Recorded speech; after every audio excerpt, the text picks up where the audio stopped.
nakaa poa. Try to reinvent history leo.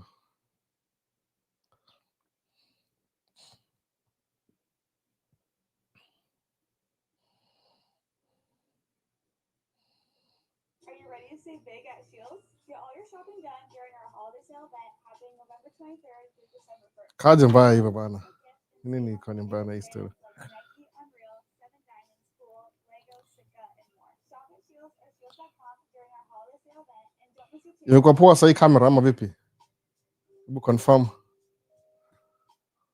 Wake up to barista level brew, 1 cup at a time without the waste. Add beans, press brew, and let it do the rest. The Cuisinart grinds and brews single serve. 1 cup, no pods. Shakuwa poa sasa hii ama? Kuna background noise. Inakaa poa kwangu hapa. Hope so. Sijui. Hapa TikTok mambo live. Au sasa iko live basi sasa. Hata nimeingia YouTube pia live at the same time. So leo niko na multitask. Niko comp leo. Hakuna camera extra hapa. So mama kwenda tu live kabisa. To make sure sound iko fiti. Nienge sound tester. Sound iko fiti and confirm. Sasa ni aje say bazeni live ingine hapa hivi Man Cave Talk. Muitanga live Q&A, no filters, just real talk. Send to your feedback. Send hiyo mazeti na make sure tuko poa kabisa.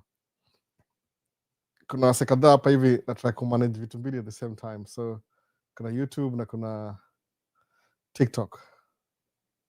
Finally TikTok iko kwa computer saa hii. I hope so.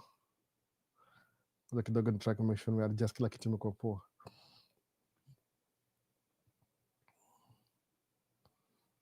So Mike, oya vipi mzito? Na kuona poa kabisa. Alafu kuna homie. Camera iko blur kidogo. Next. Iko poa sasa hapo TikTok mambo live.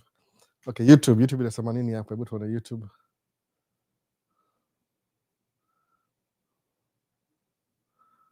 How do we make this bigger? Skip.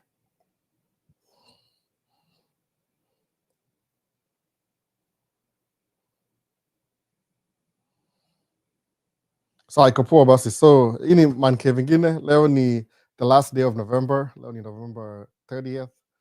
Tumekuwa na long holiday kama unaishi States unajua inaitwa Thanksgiving.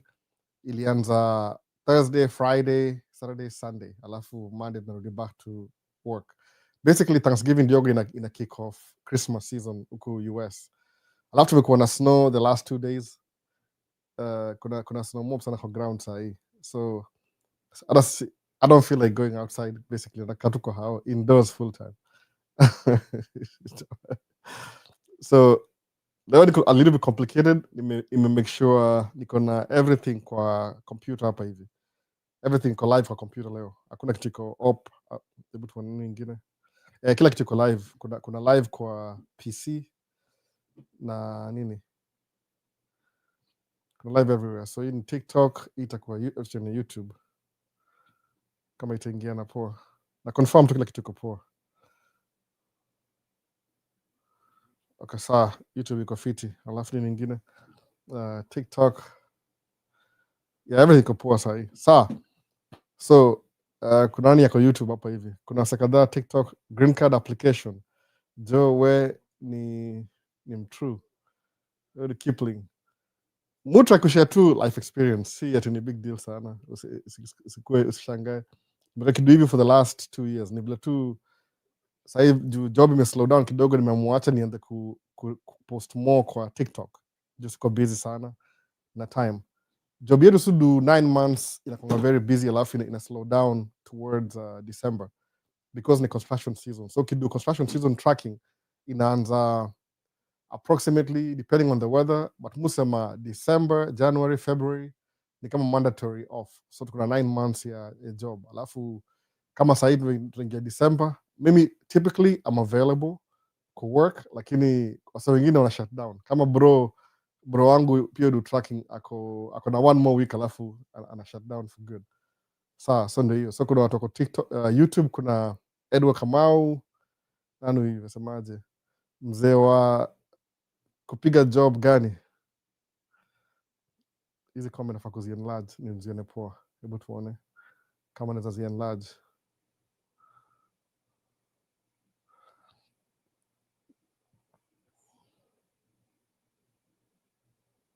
Niko brand new kwa hii comment section ya TikTok.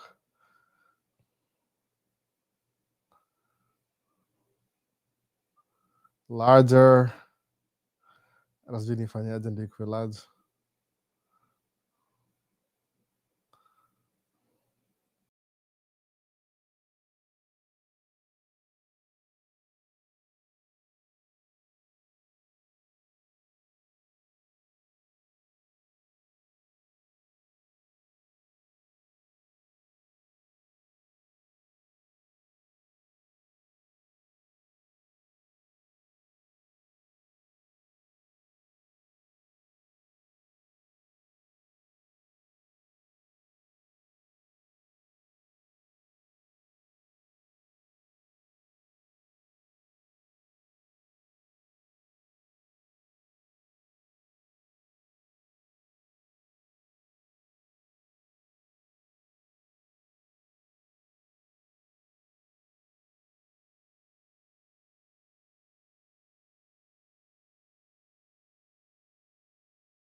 Sasa nimerudi. Kapoa. YouTube. Sasa, okay. YouTube nimerudi basi. Nime touch something hapa hivi. Ime lose kila kitu yangu sijui kwa nini. So na try nisinterfere na vitu mob. Sawa, so YouTube mko poa? Waza leo nimechanganyikiwa nianze. Okay, tuende TikTok. Tuanze na the top of TikTok inasemaje? Kulikuwa na Mike asema, "Oya vipi mzito?" Kuna homie hapa asema camera iko okay, sasa hiyo kushamaliza. Questions. Hapa TikTok mambo live iko poa. You said uko which state? Niko Minnesota by the way. Morgan naishi Minnesota. Nimesema vizuri Minnesota. So YouTube kuna nani? Kuna Edward asema ready when you are. Okay, sasa hiyo niko ready. Nani mwingine iko hapa? What am I missing hapa hivi?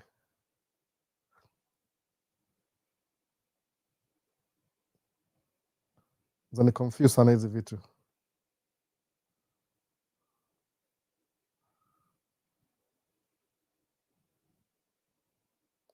Sasa okay, na finally ime work out.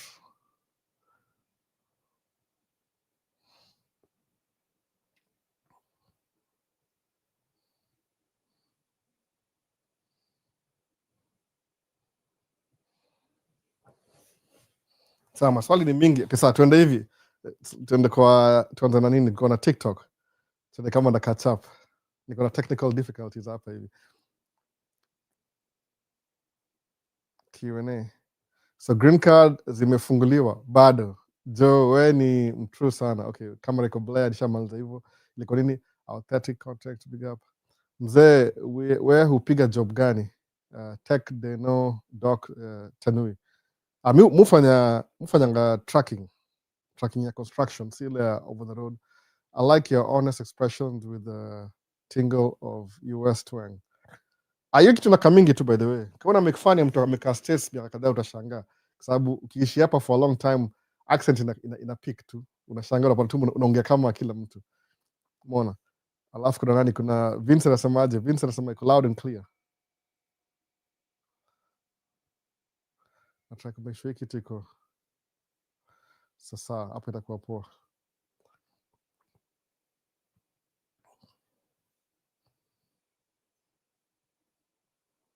The Somali issue makes us understand. Mi sikuwagi na comment mambo ya politics juu mi si political channel. Kuna wase wanaweza ongea hizo vitu mob sana. Hiyo ni politics, by the way, pure politics. Hakuna kitu yani nini ile kama kuintimidate community something, ni politics hiyo. Sikuwagi na comment na politics kabisa, niko anti politics. So green card zitafunguliwa. Kuna wase wasema wanavotia president ameingia sahi na administration yake. Mostly administration our encourage stories za immigration. Wako kama ni kama wanaona kama sijui wasemaje au claim ni kama watu wengi vitu zao zimechukuliwa. Sijui, I don't know what that means. Immigrants wanachukua job zao. So oh my goodness, hizi swali ni mingi za TikTok. Ni mingi sana. So asemaje ati would love to be in the US inshallah one day. Did you marry from US ama Kenya, and how is dynamics in life? Green card zimefunguliwa bado? Oh my goodness, story ya marriage tena, tukitonga story ya tracking. How is tracking in Canada? Karaoke, I have no idea. I don't know. I don't live in Canada. Talk about what's going on in Minnesota. No politics. No. We come to politics. How many tracks do you have? 3. TikTok, CC tuko sawa. You're coming loud and clear. Also sawa, hiyo ni poa. So how's tracking in Canada? I have no idea. I don't know. I don't live in Canada. Hi, green card application imefunguliwa bado. I like it. Okay, so sawa, tumekatch up na hizo swali. Nasema, I had a dream of going abroad but poverty ni mbaya. I gave up. Sasa unaanza kunipea hope. Ojo Mwangi, lazima ukuwa na okay, sasa ime break up. Hiyo ni swali imekam at least iko nini. Kama una focus na kuja US, history ya kuja US, hiyo gani kama ni nini, lazima ustick nayo. Huwezi quit on your dreams. I mean, come on. Atakuwa na dream alafu wa give up. Kwa nini? Ama usema life caught up with you. Unajua kila mtu sema we have one life to live. YOLO, one life to live. So either ufanye kile unafaa kufanya when you're supposed to do it. Ukiwacha, if you let it pass you by, hiyo ni bye bye. Forget it. Hiyo imeenda. Hivyo. Huwezi give up on your dreams, by the way. The worst thing you can ever do is give up on your dreams. At least, yani, don't give up on your dreams. Kama na dreams zako zipursue to the end of the world if possible. Nasema hivyo. To the end of the world. No. Ukisema ati una give up on dreams, nini ingine? What else do you have? There's nothing else. Unabaki na nini sasa? If you're giving up on your dreams, the only thing you have left, utafanya nini ingine tena? Hakuna. So kama life ili catch up. Mimi personally, so najua nilikambuka na green card. So hiyo ilikuwa tu bahati. Green card kwa guarantee. Ile it's worth trying. Ukiona kama kuna green card application iko open, just try or apply. You never know. Kama mimi, you never know. Ilini surprise hata mimi. I was very surprised. Nifungua barua hivi siku moja, nafungua ile mailbox huko Elslassi Avenue karibu na Kenya Polytechnic. Kafungua barua na kaangalia moja imeandikwa jina yangu, imeandikwa United States of America at Consular Service. I don't know, forgot. Nimesahau hiyo story, ilikuwa hivyo. Alafu ikanibadilisha kila kitu. Nikaanza kusai kufocus vile naanza kurelocate. Nikarelocate. Kuja hapa hivi pia life ikuwa easy vile. But I knew that ilikuwa privilege for me to be here. Musamanga hivyo. Ile tu kweli kabisa, I'm not even supposed to be here, basically. Kusema kweli kabisa. Ile tu from my own trajectory na vile akili yangu kinafikiria, nasema ndawaifika hiyo place kweli. Lakini ni ile sikuwahi lose hiyo dream juu kukam States nijaribu 3 times kama student, nikanyimwa visa every single time. Alafu now nikireflect back to why I was getting denied, nimekam ku understand exactly what my reason was. I was lacking information. Sikuwa na information. there's things you're supposed to have in place before before ukuje kwa nini, before any everything catch up vizuri. So twende wapi hapa sasa? Mbona ka weird hivi? Moses asemaje? Ngoja, hii screen ni ndogo kwangu leo, sijui kwa nini inani hata siwezi soma vitu vizuri, najaribu kuiproject sasa. So kuna Moses Njao anasema iko poa. Sasa hiyo ni poa. Vincent vipi? Hello bro, tapping in. Poa kabisa, loud and clear, nishapata confirmation. Alafu na nini, loud and clear hapa hivi, ilikuwa before you I think, kampotea kidogo. So kuna vipi live from Kitengela locked in. Huyu ni the Ochieng. Alikuwa na Ochieng ni aje? Ochieng. Iko sawa Vini. Sasa niko na nimemix vitu mbili in a way. Leo nimetry to do, I'm streaming everything from the computer, but I think vile vitu zinaenda, I need two screens. Moja monetize my comments, juu zinakaa mingi sana hapo hivyo at the same time. So anyway, ndio hiyo basi. So they're too fast. Ready for the perspective. Nini nyingine hapo hivi? Hakuna green card lottery this year. Okay, the Virox. I don't know how that's gonna go, but maybe. Edward, question. Kuna question hapa ya Edward Kamau asema question. In terms of your tracking career, how is failure very important to you, and how did it shape you during your early stages in the United States? Kwa tracking failure, kuna wase waga na think very negatively. Wasema kama kuna nimeget comment moja TikTok ilisema ambia wase ukweli, US kuna disadvantages mingi sana. Nikamuuliza, okay, that's true. I don't really disagree. There's so many disadvantages. So kama kuna disadvantages, you tell me, wewe niambie, because wewe umesuggest disadvantages. Tell me, be specific, niambie what is disadvantages uko nazo kama uko States. Au ndio wase sipo kusikiza watu kama wao kuongelesha juu. You can't think negatively. Mimi naweza kwambia tu from my personal experience, mali nilikuwa Kenya 18 years ago, by the way. Maybe 18 years ago, 19, that's 18 maybe. Mali nilikuwa Kenya, and now my life may significantly improve. Na mimi nilikuwa tu mtu wa kawaida. So muona hivi, just based on my own experience, if I was able to make it na very mediocre average, I was able to make it. What about mtula akona ana inspire na hajafanya anything about it? You'll make it too. That's how simple it is. Sidhani kama ni big deal. So kuna challenges, you can pick two things. Kuna ile sijui nitwangapi phrase, when you're faced with challenges, why do you want to focus on wallowing in self-pity? Mwona, itakupeleka wapi? Suppose semaje, okay, track yangu imeharibika, then what? Jiulize hivi, why? Kama mimi sijaongea story yote, by the way, musema tu step by step. Kukam US ilikuwa very smooth, by the way. From the time nilipata green card, haikuwa smooth vile. Yani basically from the time nilipata ile barua ya green card, kwa nilifungua mail hivi nikatoa barua hivi. Naongea hivi juu for the sake of wale wase labda new to the stream. Life inaweza kuwa difficult from that day. Sababu I needed to have money, nikuwe na nini nyingine. I have money immediately, niende kwa medical, kulikuwa na medical something, check up. Alafu nikapata certificate of good conduct. By the time naenda embassy, my first appointment ya green card, sikuwa na certificate of good conduct valid, ilikuwa over 9 months old, out of 6 months. Nikanishaenda huko CID headquarters, iko pale Valley Road I think. Alafu akaniambia itakam by next week on Friday. Appointment yangu ilikuwa Tuesday. So vile nienda embassy for the interview ya green card, nikamwambia, oh by the way, iko na certificate of good conduct, but hii it's not a 6 months old, iko older than 6 months. But nilikuwa huko hivyo last week, sikuwa na time, nilikuwa holiday, so I'll bring the new document as soon as I get it. Wakaniambia fine, just go pay over there. Wakanipatia sijui nilikuwa si pink slip inamaanisha usirudi, green slip hivi ile ya kusema I'm missing a document. Alafu as soon as you get the document, just bring it over, drop off na hii karatasi ya green, tutakushughulikia. The next day kapata ishakuja, nikapeleka.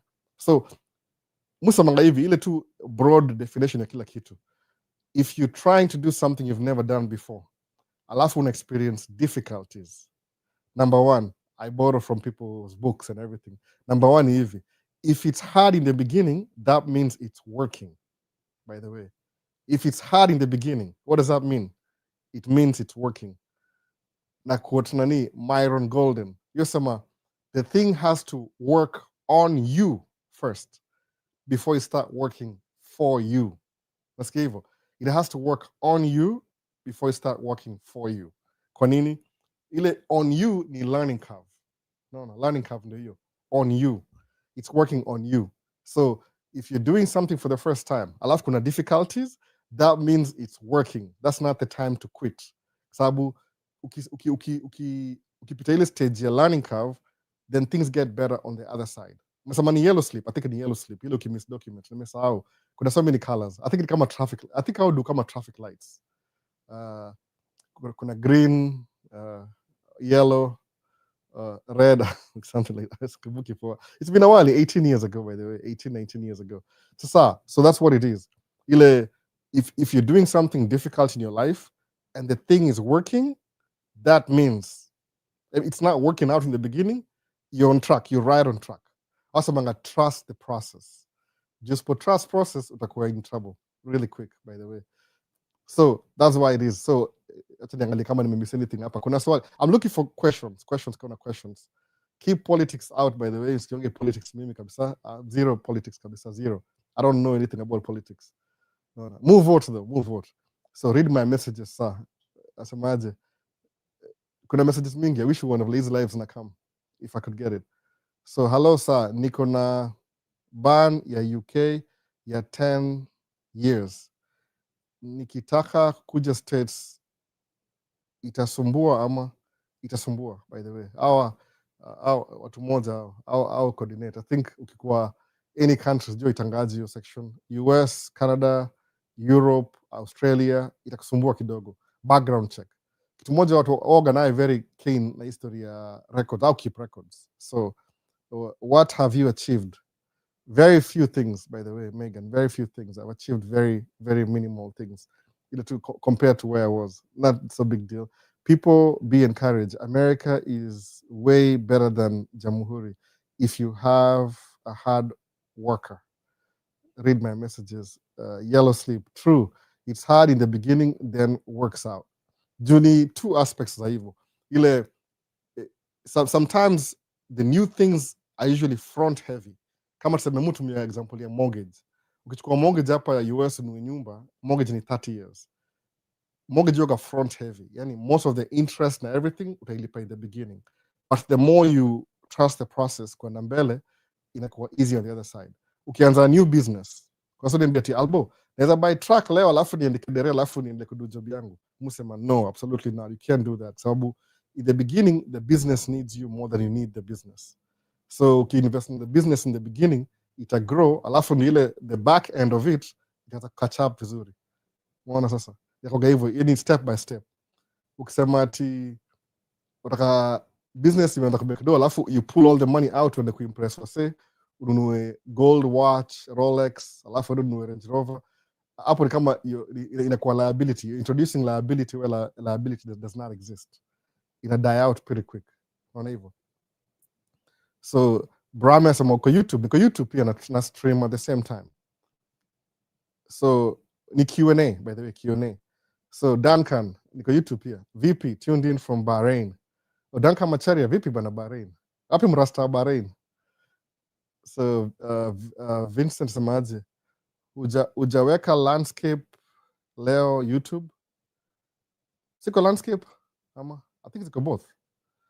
Hebu nione. Ziko both, I think. Landscape YouTube. Nimeka both or something happened. Chani confirm. Na iona landscape.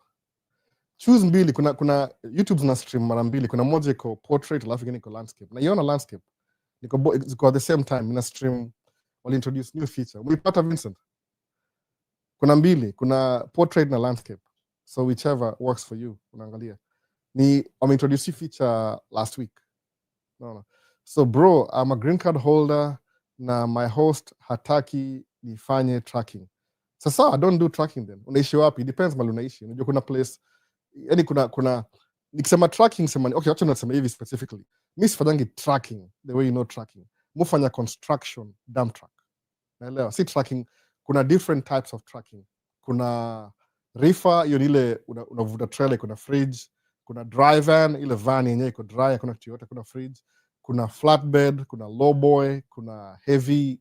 So mufanya dump truck, ile tipper, mostly common name was tipper. Unaekewa mchanga, unaenda unamwaga, unarudi. Hiyo ni muongea mambo ya ni dump truck construction, si trucking over the road. Over the road ile masafa, umeona? So Jofam homsemaje, VP boss, talking about business. I'm a new developer with 6 newly constructed 4-bedroom mansionettes. Kuna vile you can help to market to diaspora people. Niko na platform, sijui kama hiyo platform ya kumarket. Ndio nimeanza kupost frequently TikTok kama 2 weeks ago. So kama kuna market, I don't know how, kwa sababu si kila mtu yoga willing kununua vitu hivyo. Watu wagana, you have to come. Kama kuna video moja ilikuwa na nani, Pius alikamuku hivi, alikuwa na Unity Homes, alikamuku hivi 2 months ago, nilimrecord. Kuna video yake akona market page au nini. So labda tume DM, sijui do I have the platform, sijui ulipata host aje? Mimi niko very easy host niko na one of my cousins alikuja hapa hivi some few years before mimi. So by the time nikapata green card, alinipatia address. Even though ako ni host directly, alinipatia address. By the time nafika hapa hivi nipata pia ako na host mwingine. So nikadivert kwenda kwa another host. Host ni kama 2 to 3 months na uko sawa. Ile tu you need an address, uishi mahali ile before get makaratasi zako za job. Ukianza job hivi kawa ni mjanja, usha move out, unaona?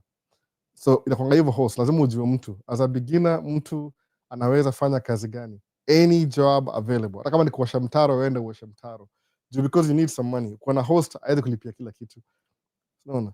So Vincent umeipata, landscape, umeipata. The live stream is off. I think it's back again. Able to one.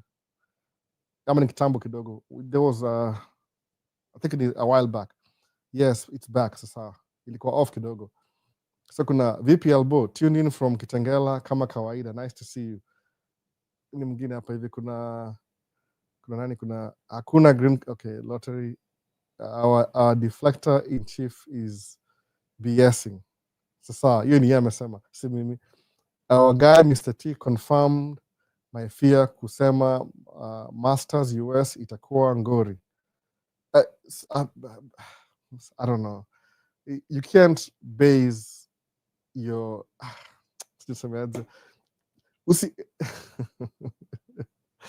oh my goodness.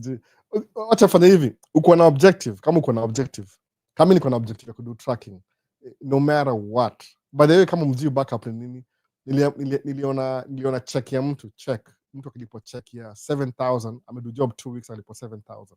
Nika assume okay, ilikuwa a lot more hours, akamudu kama 60 hours for 7,000, but ukiangalia hata less than that, hata 50, bado ni 6 something. That was a lot of money still. So ni kama musa manga hivi, unaangalia hivi, unajua which is the best example? Ni example mingi sana. Tuende na man, which is the best example?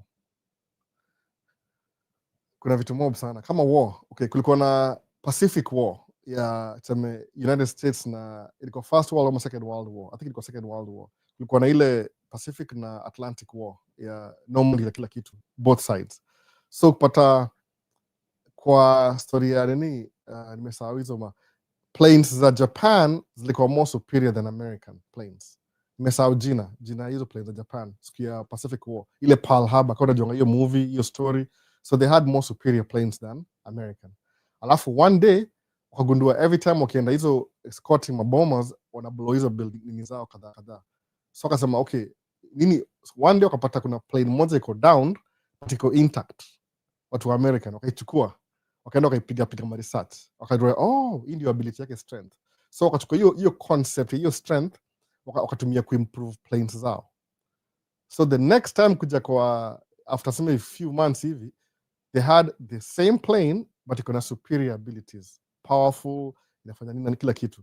So they never gave up, una innovate. So kwa na idea usemeaje, I want to do this for this whatever, please, the last thing you want to do ni quit juu ya all this, kwa sababu you can find a million reasons not to do anything if you want to. By the way, mse wangu wa bank semangani, you'll send me a grocery list of the things why you can't do what you want to do. Sababu if you don't do it, who's gonna do it for you? Ukisema oh, nimegive up hii story, sitaki ati mtu anisaidie, nimegive up juu niko na hiyo dream kaachana naye. Niko naongea na msee sema maybe kuna ile culture tumefundishwa ati things have to be done to you. Unajua kuna time mtu anakuwa mtu alafu unakuwa mtu alafu una grow up unakuwa adult. So msema tu kuwa adult. Kuna vitu utafanya, kuna vitu utafanya. Kuwa tu adult usemeniaje. From now on ndaka nianze kuwa adult. Wacha ni story mob za ku mess around na wase. Muone hivyo. So kama una responsibility na dreams, stick to nayo completely. Wacha story mingi ati oh nini itafanyika. Mimi sina excuse. Hata muji naji asemaje, what excuse am I coming up with sahi to kama sasa najua nafaa kuenda kupiga tizi. Mimi I'm supposed to be exercising. Vibaya sana by the way. Hiyo ndio nimeneglect the last 6 months hivi sija exercise sana. Kuna excuse hapana. Kama excuse afadhali niamke so navanga watch ili ni track down. Anyway, instead mob. Don't quit on your dreams. What's one stories of politics hapa hivi. Hata kama usikia sijui gava imesema hivi na hivi na hivi. It doesn't really matter. Wewe focus na dream yako. At the right time itafunguka. Unaona? Kuna ile quote ya I think ni Roman something. Hiyo sema ni nani? Roman aitwaje? Seneca. Hiyo sema luck is when preparation meets opportunity. Hiyo ndio kitu moja. So you keep preparing. Alafu when the opportunity arises, utaimit alafu utasucceed. Unaona? Si wewe ni mtu wa DJT? Hapana. Nani mimi? Hapana. Why would you say that? Me more independent. Unaona? Na kokas na watu wanajali na watu wanakaa mimi. By the way. But na bring politics hapa. So let's do the channel humongous favor by liking the stream. Oh, Duke of Eternal amesema hivyo. Like stream by the way, kama una watch YouTube. Na TikTok offer ndio tap ama tukaa hiyo. Inasaidia engagement. Ni aje albo cruise ship jobs ni available kweli. Inakuwaga sasa hivi tunaingia winter, I think zina slow down kidogo. Alafu summer ndio wanaanza kuhaya. Tena kuna watu au ikislow down, ndio pia ni kama ni seasonal. So ikislow down kuna wase wanakuwa laid off. Alafu maybe they never come back again. So inakuwaga ile back and forth. Inakuja alafu inaenda. Unaona? Independent maga. That's speda sema nini? Unaona? Unataka nikwambie na track politics out of nini? So Kenyan politics is part of our daily lives. It's good. Politics ni kama una share ideas. Ile yani to move towards the things that you want the government to help you with. Kuna vitu government itafanya by the way kubadilisha economy kabisa. It's very true. Si lazima tikwe kuna vitu you can do switch things around. So it's true.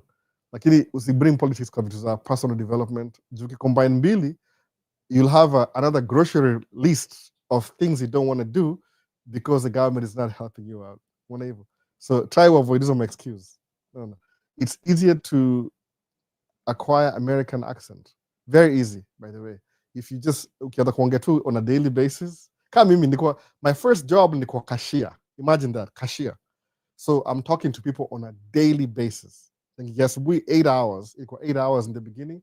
Alafu ikaanza kuwa 6 hours. Alafu nikaingia, I think ilikuwa 6 hours eventually. Ilikuwa part time.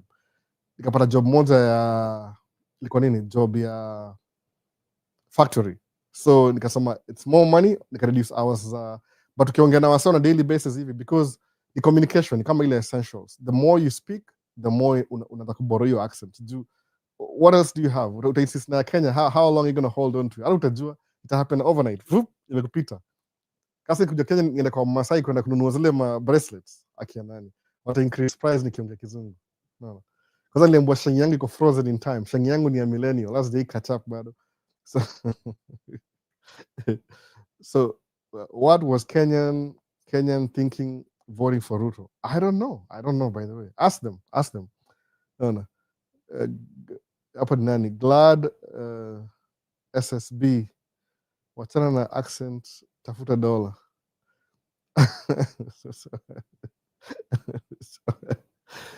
Just say go funny man. Got jokes. Albuni aje bana. Isli massive tuko ndani. Karibu mazee. Kajaliwa mtu wa Isli bana, mtu wa Isli represent. Amini mtu wa Isli damu kabisa. So swali green card imefika wapi kaka? We want to apply but it's not yet open. watafungua tu, watafungua, depending. Ni vile tu hii gava haina priority ya immigration. Unajua amjui hivyo, sijui kama mnajua. Hiyo si priority yao. Ni wale wabaguzi wataka wazungu wakuje. Kama wewe ni mzungu, hata si lazima utabypass green card haraka. Kama wewe ni mweusi, don't really care. So asemaje, Caroline asemaje, I want to be a truck driver. What kind of truck driver do you want to be? Kuna different sides, kuna over the road, ama local, ama nini.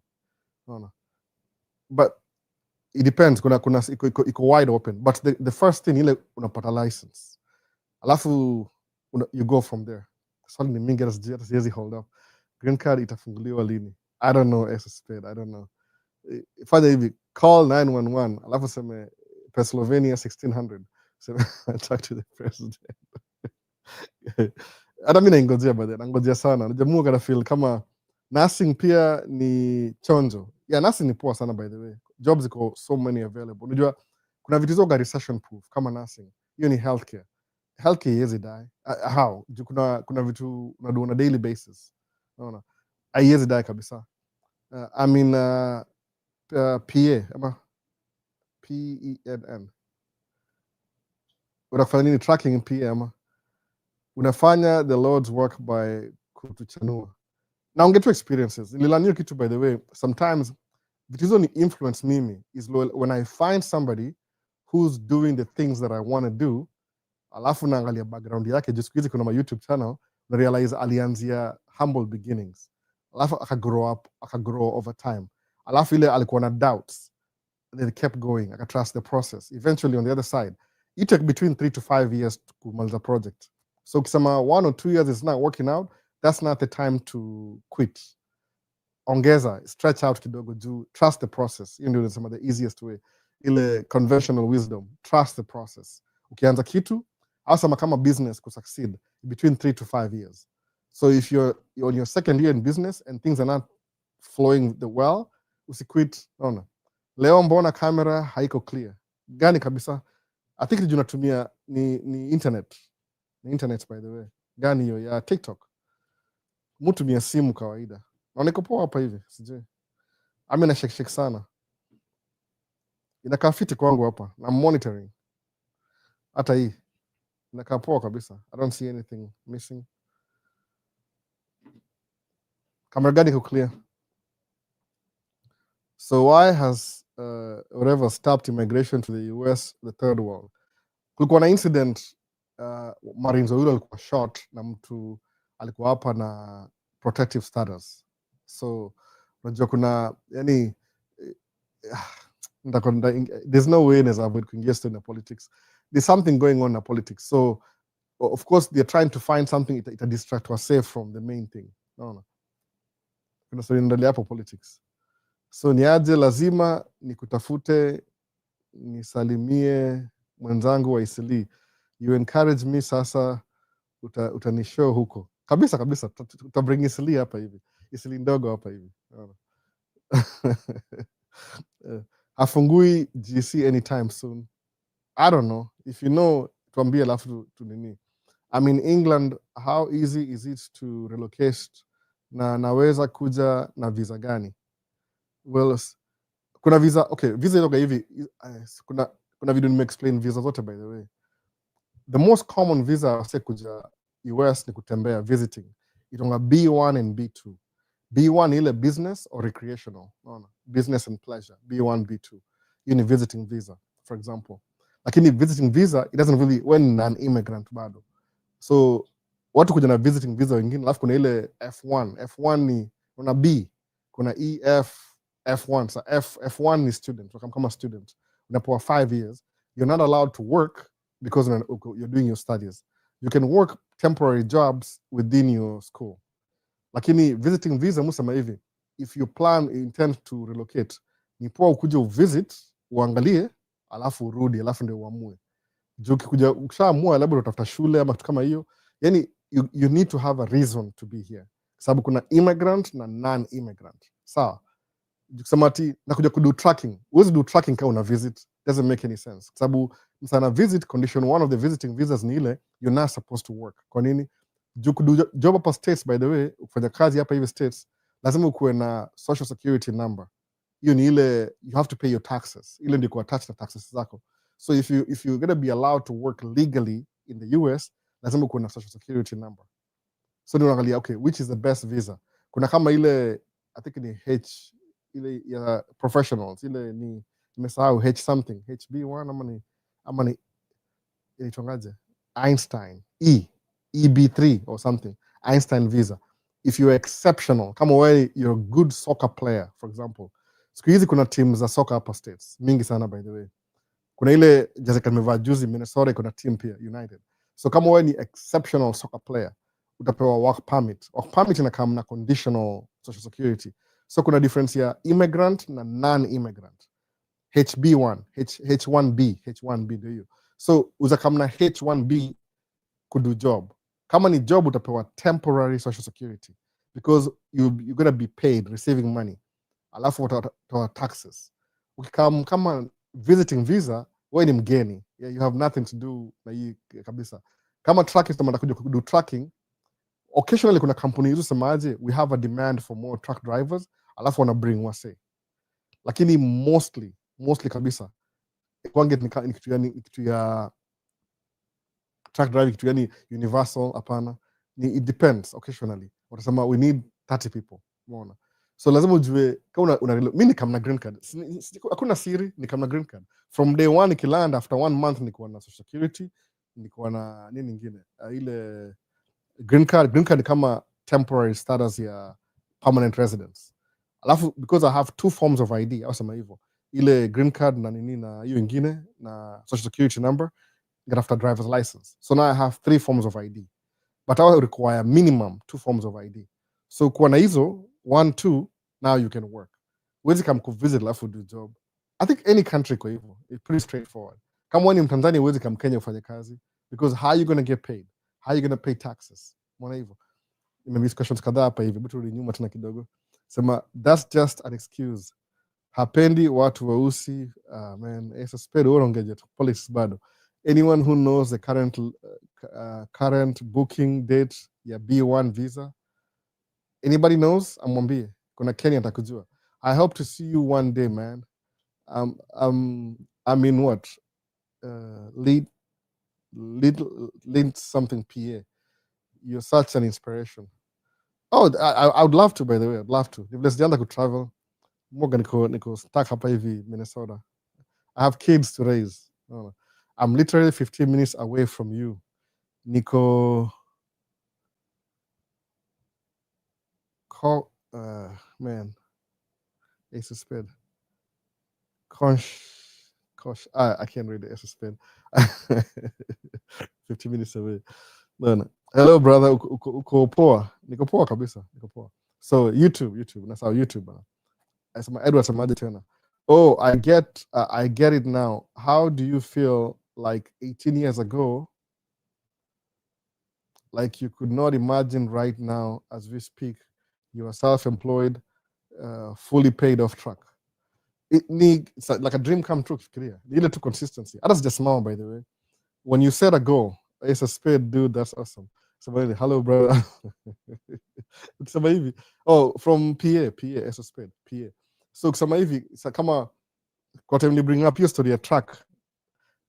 Siko najua just say mtu figure out how these things work. Nimegundua kama hii social media kama YouTube kuna design yake, TikTok kuna design yake, Instagram, Facebook ziko everything is different. So kuna time niko naongea juu ya how much my truck is going to cost. Kama truck ni 300,000. So before unue truck, asa maaje, before you build something lazima ume research. Umefanya research yako umejua if I do this and do this and do this, this is the outcome. Sawa. Unaangalia tu sema tu outcome. If I do A, B, C, ita end up to D, for example. Hiyo ndio outcome. Alafu once you get outcome, mtu mie kitu kila saa. Una reverse engineer sema okay, now this is the expected outcome. Nataka nikuwe na truck 5 years from now, paid off, alafu na make all the money. Sawa. So how much does a truck cost? Truck yenyewe sasa ni 320,000, I think. Or from 280 to 320. Hiyo ni brand new, by the way. You see used. Sababu the reason why nasema brand new ni hivi, ukibuy truck brand new, bank, they'll ask for 20% down payment. So kama ni 300,000, very simple. What's 20% of 300,000? Very simple tu kabisa. itakuwa kama 60,000. So ukibuy hiyo truck hivi from day one kama ni 300,000 alafu utoe 20% yake, kwa sababu kumbuka 100 ni 20, 200 ni 40, 300 ni 60. So you give them 60% down, bank, they'll give you the truck brand new. They'll give you a check, then you go pay for the truck. You'll give them 20% down, they'll give you a $300,000 check when they'll pay for the truck. Sawa. Alafu once umenunua truck, depending on how much you put down payment, your payment could be 5,000 a month for 4 years. So ni risk factor. Bank inasema hivi, if things go south, alafu you stop making the payments, they want to make sure that they can repossess your truck, sell it, and still get their money back. Kwa nini? All they need to do is sell the truck for 80%. That's it. Sababu shawapatia 20% ndani. So it's a risk factor. So niosemaje, if you want to buy that truck, lazima upige research, semeaje, how much do I get paid per hour, per day, per month? Unapiga hesabu yako kila kitu. Unaona, okay, sasa it looks like if I work 2,000 hours, nikilipo 150, unapiga hesabu 2,000 hours, 150, this is how much money I'm going to make. Unaona, okay, sasa hii ni lump sum. Piga tu hesabu yako ile to do your math. Unaona, okay, sawa. If I'm making 150, nasema tu hypothetically, by the way, it could be true, it could not be true. You do your math. So 150 times 2,000 hours. Simple, that's about 300,000. Meaning, if you buy a 300,000 truck, now, at the end of the year, next year, after this year, this year, next year, you'll have made gross income itakuwa 300,000. And that's out to expenses. Okay, you look on a truck payment here, yeah, 5,000. So 5,000 times 60, because ni monthly payments, 60K. So from 300 to 60K, unabaki na ngapi? 240. Tuseme hiyo 40 ni expenses, unabaki na 200,000. So 200,000, just to be on a safe side, kama uko smart enough, you might do this. Usemeaje? Wacha ni split katikati. Nijilipe my personal income 100,000, alafu niwache 100,000 kwa business. Hii truck ni mpya, by the way. Hii truck ni mpya, brand new. The only things you're doing ni oil change na mafuta. Most of the things are covered na warranty at least 5 years. So you do the first year, we make 300,000. So mwenyewe gross 300,000, net 200,000. 200,000 is a lot of money to net, by the way. Kama unaishi States. Juu utakuwa na nini toaje? Utakuwa na too much tax liability. So kile muambianga wase ku encourage ni ile, if you manage to get 2,000 hours na at 150, make sure next year, instead of just keeping the money in your account, ama kwa business, purchase another truck. Weka down payment ni truck ya pili. Kwa nini? Ndio reduce tax liability, alafu na uongeze multiply business. Then the following year, do the same thing. Reduce tax liability, multiply business. Then the same year, hivyo. So by the time unafika kama 3, 4, 5 years hivi, uko na truck maybe, because you're buying a truck every year after the first year, hapo sasa uko na gross maybe 1 million, 1 point something million. Still, so now, kama gross 1 point something million, alafu uko na liability ya, of course you just need to pay 100,000, pay yourself 100,000. What things are you going to do to minimize liability yako ya income? Ndio watu wengi ufanya hivi, wanaingia real estate. Kwa nini? What they do, wananunua kama nyumba kama fixer upper. Ile nyumba ile, it needs some repairs. So while you're repairing the house, unapata kuna vitu za ku offset. Juu, one of the things in real estate, it's very good for tax savings. Kama ujuangi hivyo. So even umwambiaga wase hivyo. So ukiangalia kitu yote from the beginning, from the time unasema I want to buy this truck, to the profits, to the everything, it's a 5-year plan. Sawa. Kama mimi sahi next year nikirun the whole year because my truck is paid off, chances are I make more than I need. That's true, more than I need. So meaning I need to be thinking about another investment soon. Ili to offset taxes. Sababu taxes, you're taxed depending on how much money you make, depending on how your company is structured. Sasa. But to bring up your story kwa TikTok, ilikuwa sijini last year, maswali ni tusi ni aje. No, jumsaja hii fathom, your idea that you can buy a $300,000 truck. Ujaifikiri hiyo idea kwa kichwa yako. Ujai cross mind. Unaona kama, sababu watu wengi fanya hivi, you think of your situation right now. Like right now, I'm broke. I don't have a dime to my name. Alafu sema, okay, what happens if I buy the truck? Of course, utai buy sahi. The steps you have to take to get to where you want to be. Unaweza na truck cheaper, urun kidogo ukisave towards down payment. mwambie wase hivyo, anza nini, anza na whatever you are, anza slow alafu build up. Kwa nini? As you're building your wealth, it's building your character na strategy. Kwa nini? Because the same thing utalan kurun business yako with the cheapest track available, you'll need those principles to run the same business. Sasa uko na more money. It's the same concept. No. Live within your means, invest in your business first, pay yourself whatever you need, reasonable wage, just a reasonable wage. Alafu na move on. Unaangalia, these are my liabilities, these are my assets. Alafu unakaa una work. Alafu unaangalia scenario useme hii ni plus minus, this is high, this is low. Alafu you pick on the ideal spot. Alafu unaachia hapo. Unaona hivyo? Itakuwa poa hivyo. Sawa, hii nyingine. Niko Minnesota Shako pika mzee. Hello, listening to you keenly now that I'm in USA and 1 month old. Mandan. Kuwa careful who you listen to kuja US 1 month old. Utambua 50 more ideas. Ni kama nitoaje. Ni kama fire hose. Somebody is asking you to drink water from a fire hose. Imagine. Mazima moto in a spray. So just be careful. Utambua vitu mingi sana. Lazima ujue exactly what you want to do. Sema hapa hivi ameambiwa asiende asiingie tracking. Yeah, maybe to them, if you're young enough, maybe going to school is a good idea. Sijui mbona watu fikiri mwambia wase kila mtu aingie tracking. Ni kama watu misile point. Musema if you can go to school first. Alafu ndio ukuje tracking, kwa sababu hakuna mali tracking inaenda. Trucks deliver most of the goods in America, by the way. No. I need to talk with on these issues of visiting. When can I have a call on that? Willis. Technically, I don't really do a consultation. Alafu tunaongea, nile muidu on a free basis. You find my number, you text me. I find time, alafu tunaongea. Very simple. It could be even today, tomorrow, as fast as that. Lakini because of before nikianza TikTok, my number and my email ilikuwa hapo kwa profile page. But wakaitoa, wakaniambia they don't want, wakaitoa wenyewe. Nikataka kuiweka kwa hizo play, ikakataa kabisa. So maybe there's something I don't know, ama there's a reason why nimepewa namba yangu ya simu. So my contact information iwaka kwa YouTube videos. If you find any of my YouTube videos, uangalie description section, you'll find my number. Preferably because I don't really know you and you don't really know me. When you're kanini, anza na introduce semeaje, oh, my name is blah blah blah. I came across your video on TikTok. Alafu seme, this was my question. Alafu sabe mimi nda reply nijue, who am I talking to? But ukini text, mu save number yako. I save your number so that na keep ile exactly najua naongea juu nini. Ile tu on a free basis. I don't charge you anything. So ile tu availability kwa sababu ni free. Sometimes kuna wase ukiona kama nachelewa usijali, kuna wase I'm trying to reply to. Sometimes hata cross messages by accident. Lakini ndio hivyo, usifeel kama uko offended una msani sikizi ama ni ile sometimes kuna so many texts at the same time and one at a time.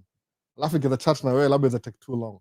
But itakuwa hard sana. Experience yangu ni ile only the serious people wao piga simu anyway. Wengi wao gatuna mchana alafu wana die out. Unaona?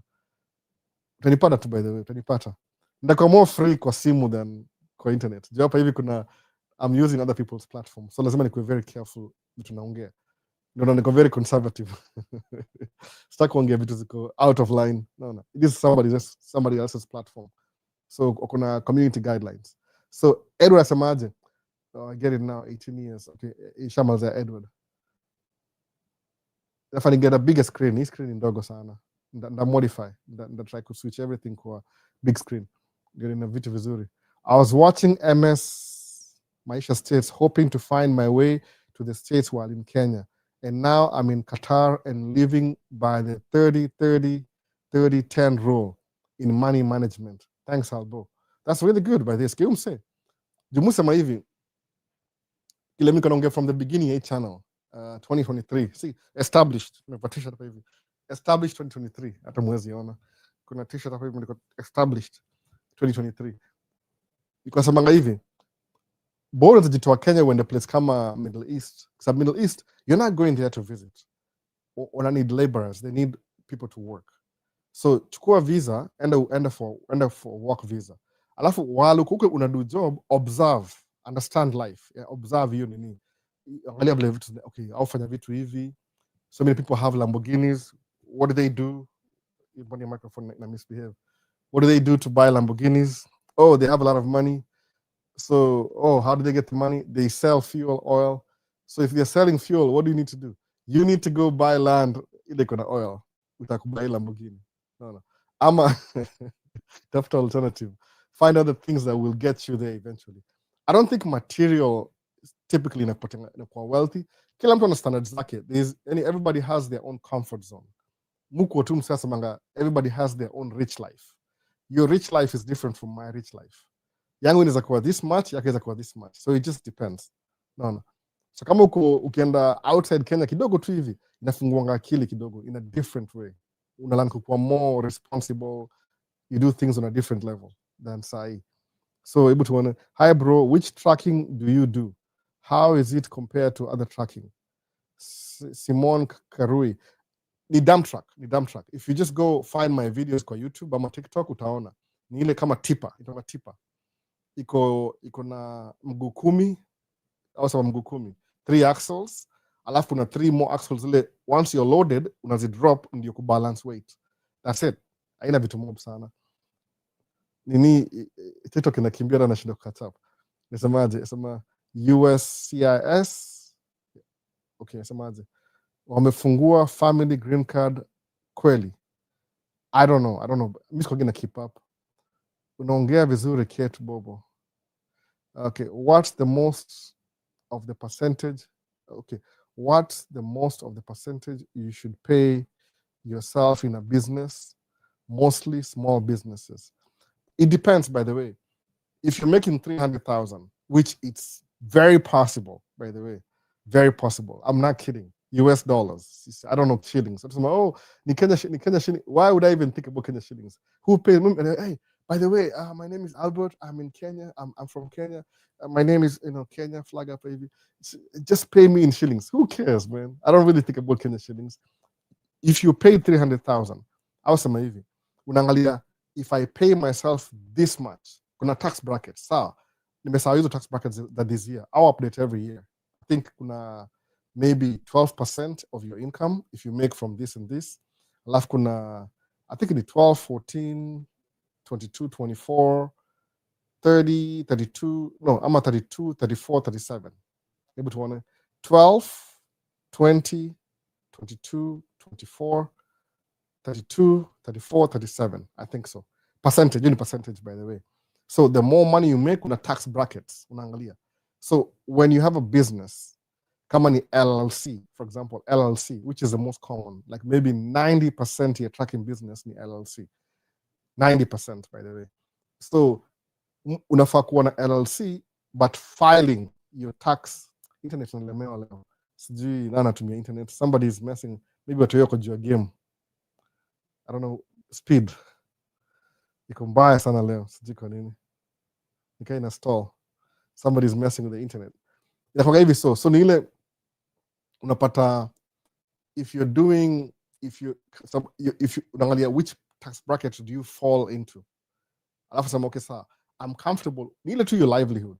So maybe you need 5,000 a month for your daily expense. So, your business is different. Kama employee ukuna set, this is how much money you make, period. Lazima uende ukatie mdosi, msikizane, akuongeze do, ukuena nini, upate advance ama whatever. Lakini business una decide because wewe una control kila kitu anyway. Unaweza okay sawa, I'm going to pay myself 100,000. Alafu taxes takuwa how much? From ile payroll tax. Itakuwa this much. So okay, maybe utabaki na 70. Is that fair enough? Una balance kila kitu. Lakini kumbuka kwa business itakuwa more technical. You can ongea story. You decide depending on how much money you make. Umeona? Juu sema but lazima kuwe reasonable wage. And uongee na CPA, whoever who's doing your taxes, CPA, and mkaa chini muongee mpige strategies before your mwaka ianze, like in the beginning. Kama you should be meeting with your CPA January ama hata December, like now, before next year ianze. So ndio muone ile tax saving strategies. If you don't know what you're doing, meet with your CPA muongee. Uone projected income, alafu upange before uanze mwaka. Itakuwa poa hivyo. Juu taxes ni lazima ulipe taxes. You gotta see, there's no secret. Lazima. Nile tu, if there's ways utajilipa alafu save on taxes, it increase your profit. Juu itabidi invest hiyo doingine kwa future developments. Mona. So you know, I could say that. Ambia wase hawana job 254 wafanye food deliveries iko na do ya kusustain basic needs. Wapi 254 Kenya yenyewe ama jumi sijui vitu. Kamzee niko Minnesota Shakopi. Hello, listening to you Kinley. Okay, nishamaliza tuko nyuma. So hapa I'm caught up TikTok. Sasa YouTube. What type of tracking bro? Nishamaliza hiyo, nishaanza hiyo. Ni tipa by the way. Albo great, I'm tuned in. Santos Kinara. So samaje albo ni aje, kuna ile story ya Wasomali kudeportiwa from US. That's the story behind. And by the way, Wasomali walifika aje huko kama refugee all the way from Somalia to US. Wamekuwa huko kama 30 years, I think so. But Moses Kinara, I would love to explain my own perspective, lakini itakuwa very biased na itakuwa political. So namusema kwa hizi social media streets, I like being neutral. Sitakuwa heavily one-sided. Itakuwa a little bit hard for me to do anything. What happened? TikTok Maisha. Oh, something, I forgot something. What did I forget? Inactivity. Mbona nishika kila saa? What am I supposed to do on TikTok? Nirudi. Man. Sijui, taona. Inactivity. Nafani monitor full time. Saa. Nirudisha. How else can someone avoid paying taxes other than increasing the truck fleet or venturing into real estate? Kajaliwa. Oh man, there's so many options. So many options, by the way. Ile tu, sijui kama niko allowed kuongea hizo vitu hapa. Wacha nitry kurestart TikTok. I think nilisahau ile 1 hour limit. Kama tunaweza restart tena. Go live again. Imekuwa crazy hapa hivi. Go live. Nafaa ni pay attention. Imekuwa for how long? I think after 1 hour nafaa kuifanyia activity tena, ni make sure imerudi tena. Sasa imerudi at least. I'm throwing these things out there. End of the research. Juu kusemaje kama what video paused? Which is which now? What did I do? Bado na shida mingi hivyo. Which video paused? Oh, TikTok. Talk to him. Okay, so makes sense.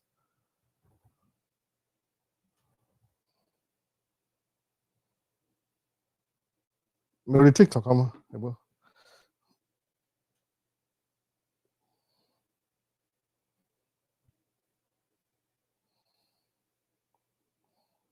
Hii idea si poa. Hii computer si poa sana. I'm trying to figure out TikTok, by the way. Na try kuirun kwa PC. Nione kama inakuwa easier juu inanisaidia na ile view. But by the way, kama una missing live anything, kuna miss the live session itself na kwa TikTok, kuna recording. So you're not missing anything. Hata kama muuliza swali, as I'm answering, kuna recording everything. I'm gonna record. I'm recording in the background. Everything I'm doing, I'm recording. Mwona sasa. So follow us, join from the past, and then we post. Atakaangalia nini nafanyika. Ama ni movie hapa itakuwa easier, sijui kama it's gonna be a little bit easier.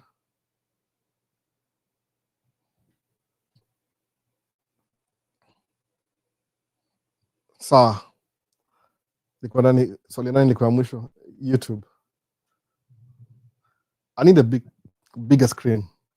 Oh, kuna mtu aliniambia hata kunifanyia YouTube shorts. Unfortunately, I can do them myself too. See, I think it's a big deal. These are my shorts easy. I do it myself anyway. Need a little time. So maybe next time. Nikianza channel siko na time, somebody was helping me with that. Siku hizi mujifanyia mwenyewe, so no big deal. Sasa I need a bigger screen. Imejaa hapa sana. Sasa nani Rick asemaje? Asema nimemget Rick. Ama ni Richie. Rich topic. Yo bro, good to catch up live. But I got 20K saved up. How much do I need for down payment on dump truck? And where to find the dump truck? Rich, utafanya hivi. I don't think if you're going for like how much money you have, itabidi ununue truck iko used kidogo. So you got a little bit video pause, continue watching. Which is which? Did I pause the video? Mimi? Oh, si mimi. So ukikuwa na 20,000 that's good by the way. No. It's kama uko na 20,000 at least you're steps ahead. So kile utafanya ni hivi, utanunua truck used. Hapo inakuwa tricky. Lazima uwe na mechanic na nini. Man, I don't know what to tell you. You can keep saving. I'm uingie na over the road. Yani fanya hivi, if you can take that 20 you invest mahali, izaane increase. Hata kama iko oblivious, kama passively. Ujue maybe labda chukue 20 ile kwa high yield savings account. Alafu iwache huko hivyo kama 1 year. Uweke 10 hapa na 10 hapa. Ikuwe 15, tena useme 10 na 10. Whatever how long it took you, ikuwe 40 kwa sababu sasa track kama from 280 to 320. Hiyo ndio depending na make and model na vile iko specification spec. Ni spec ina matter pia. The more features you have, the more you pay for it. So ina matter, specs ina matter pia. So 20k is a good thing by the way. You're doing really well. Mimi nikianza siku naweza save 20k. Nilikuwa na borrow, I was borrowing everything I needed. More hivyo. So ilikuwa harder for me to do anything. So wapi kwingine? How long have you been going? Leo nimechanganyikiwa sana juu hizi screen mbili zinanisumbua kichwa. Screen yangu ni ndogo sana. I need to project to some screen somewhere ili kila kitu poa. I'll do that. Nda rearrange story tena. Niko na TV screen hapa ni kubwa enough lakini nasijui kuiplug in inaingiaje directly. I'll figure it out quick. How does tax return mean? Okay, what does tax return means in the US? Tax returns is the money they give you after you pay them back. Unajua ni ile sijui kama niko allowed kuongeza to the taxes kwa kuna vitu moja very careful na very kana na nini haida ni kama ni ile every month when you work whatever income you make kuna federal tax, it depends on your state, kama kuna state tax, alafu they withhold that money before they give it to you. Alafu towards the end of the year when you file for your taxes ni ile unawaambia you're just verifying how much money you made and how much money they collected. Alafu because ukiona kama uko na watoi vitu kama hizo, they give you some, like basically I'll review everything after the end of the year. Inakuwa a little bit different. So it's a little bit different at the end of the year on a review. Okay, review on you're missing this, you're missing that. Lakini generally ni ile hiyo ndio tax returns. They give you some money back. Like, we're so sorry for seems to me tuachie tu hapo. Niko very keen hapa by the way, niko very keen. Nishaikuwa punished before hapa kwa hizo social media. Walini shut down for a week. So staki story mingi. So Richard Samaji, it took me 4 months to because I live way below my means and I live rent free since I have paid off house. Save another 4 months. Kuna December, January, February, March. Save kama hata hiyo 60 because sometimes ukiwa na 40 the bank will work with you still. Itakuwa less than 20%, it could be 10%, but it shows commitment kama una pesa. Kupatia 40% they'll give you money for the truck. It's just that your payment itakuwa a little bit higher. Na vile uko hivi umesema you have a paid off house, uko sawa, you'll be okay because uzuri ya tracking iko na very good cash flow. In uzuri ya tracking by the way. Compared to real estate. I'm not kidding. That's why muifanya. Iko na ile you can buy one house kama single unit family house. Maybe mortgage yako ni 2,500. Alafu una rent 3,000. You're making 500 a month. Uko na repair moja hivi, hata 500 you didn't make the 500. You use the money 500 to pay for the repair. Mbona hivyo? Haina cash flow zuri. Yani uzabuy how ya mortgage yako ni 2,000, alafu you're renting it for 3,000. Uko na 1,000 extra. That's really slow. 1,000 kwa tracking. Sometimes in a day you can make 1,000 cash flow. Ukitoa mafuta kila kitu, ama maybe 1,400. Unabaki na maybe 900 hata 1,000 a day. So for the sake of cash flow, ni poor ones na track kwanza, buy track, then doing the real estate. Kwa nini? Because real estate itasaidia ku offset expenses za tracking. Mbona hivyo? Ni kama ile nipe nikupe. Kind of makes sense. So if you're able to save another 4 months or save 40, as long as una do, bank will work with you. You na show commitment. Mbona? So yours truly asemaje, ukikuja na driving license ya Kenya from AA, will I need to go back to the American driving school? Most states actually you will, kwa sababu au consider aje kama hujai drive in the snow. Yani kuna, I think Canadian is allowed, Canada, Mexico na US I think kuna similarities. Hata Europeans hawenda shule pia, so it depends kama system ni kama unaishi kwa hizi ma Puerto Rico, ile ni island iko American system, the same una transfer to una change, but anything kuna regional flani, if you're outside this region you have to do it again. But the good thing, kama kuna driver license ya AA, you already have ile basic experience. Haitakusumbua sana kama mimi nilienda test 4 times kufanya tu ya CDL. Sijui ilikuwa juu ya nilikuwa incompetent ama nilikuwa according to trainer wangu akasema ni kama wananibagua juu mimi nilikuwa mweusi. But then nikidu test, honestly speaking, nikidu test hiyo time tulikuwa wausi wawili tu, mimi na best yangu fulani Ethiopia ama Eritrea, tulikuwa tu wawili. Alifanya the first time akafail, second time akafail, alafu akurudi the third time, aliquit hiyo story kabisa fully, akaquit kabisa. To this day hajaidu tracking. So Mungu mwangalia sema, man, if you only knew, aliquit. Maybe I don't know if he came back later, but aliquit, he's never gone back. So Kenya International Driver License, you can drive for 6 months. Yeah, after 6 months you have to go back and get your license. But it depends with the state too. Sababu states ni individual government. The rules don't apply across the board. Sometimes upata each state kuna different rules from the other states. So yezi kwa guarantee useme ati ndakama international driver license alafu ndakuwa sawa. Musamanga better safe than sorry. By the way, hado kingia shule usome, you only do this one time. Mimi nilipata license twice. Nilifanya once kama zana naye. Sijairudi huko tena. 18 years ago. No. Ilikuwa 2009, 2008 I think. 2008. Kitambo sana. Karibu nifike 20 years na CDL. So nini nyingine? Kuna swali nimekama hivi kwa Rich Peak asemaje? Yes, that's why I want to get my own truck. I have to work 70 hours a week for me to make 7K a month. I'm only 24. Oh man, you're so lucky, man. 24-year-old. Oh my goodness, you're gonna be a millionaire before you're 30. I'm serious, by the way. Angalia trajectory. 24, utakuwa millionaire by 30. I'm not kidding. The same trajectory, unless something happens. Uko on track. 24, imagine 24. Me 24 sikuwa na akili timamu. Niko tu bado, I was very childish. 24. I'm very serious. I was very childish. Akili that could make sense after 25. 24, if you're thinking like that, my friend, utakuwa 7 figures by 30. And maybe by 27 hapo. Nasema 30 ile kama ile milestone. But by 20 hapo utakusha figure out. Umeona? Jiko hizo mambo za cash flow. Ni kama vile kuja hapa iwe semeaje? Mtu mia Range Rover sana juu I think ndio gari kubwa sana ni Kenya. Range Rover ni gari important. So sema kuja hapa States au kuna option, you save some money and you want to buy your dream car. What's your dream car? It depends. I don't know. Nani kwa past ni aje nimeka hit hapa sana.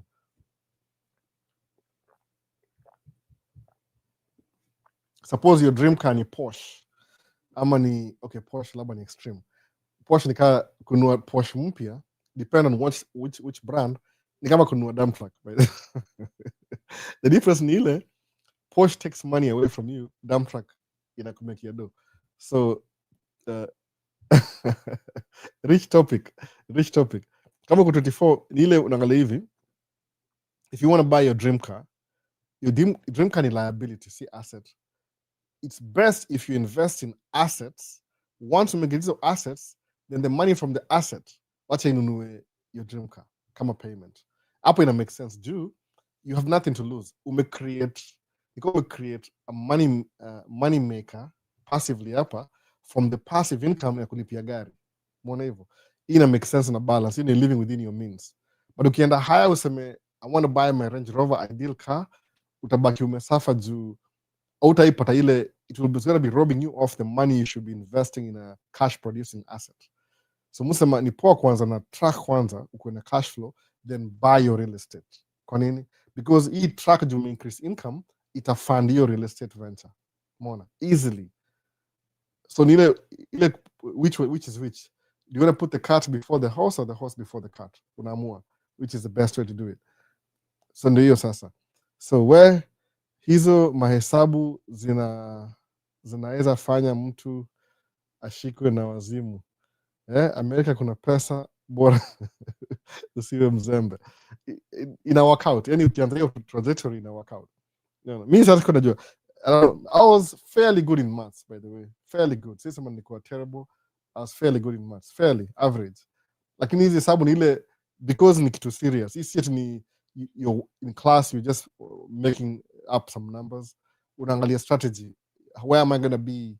Demusemaje, just based on my own personal experience, tracking many reward sana. Maybe kama ningeenda shule ningekuwa better. If somebody some doubt huko, sisemi shule ni za shule out, but ni ile aspect ile full circle, the things that I'm able to do. Iko ile independence ya kurun business yangu, how much I pay myself, alafu yani una control so many things inakuwa poa. Unaona?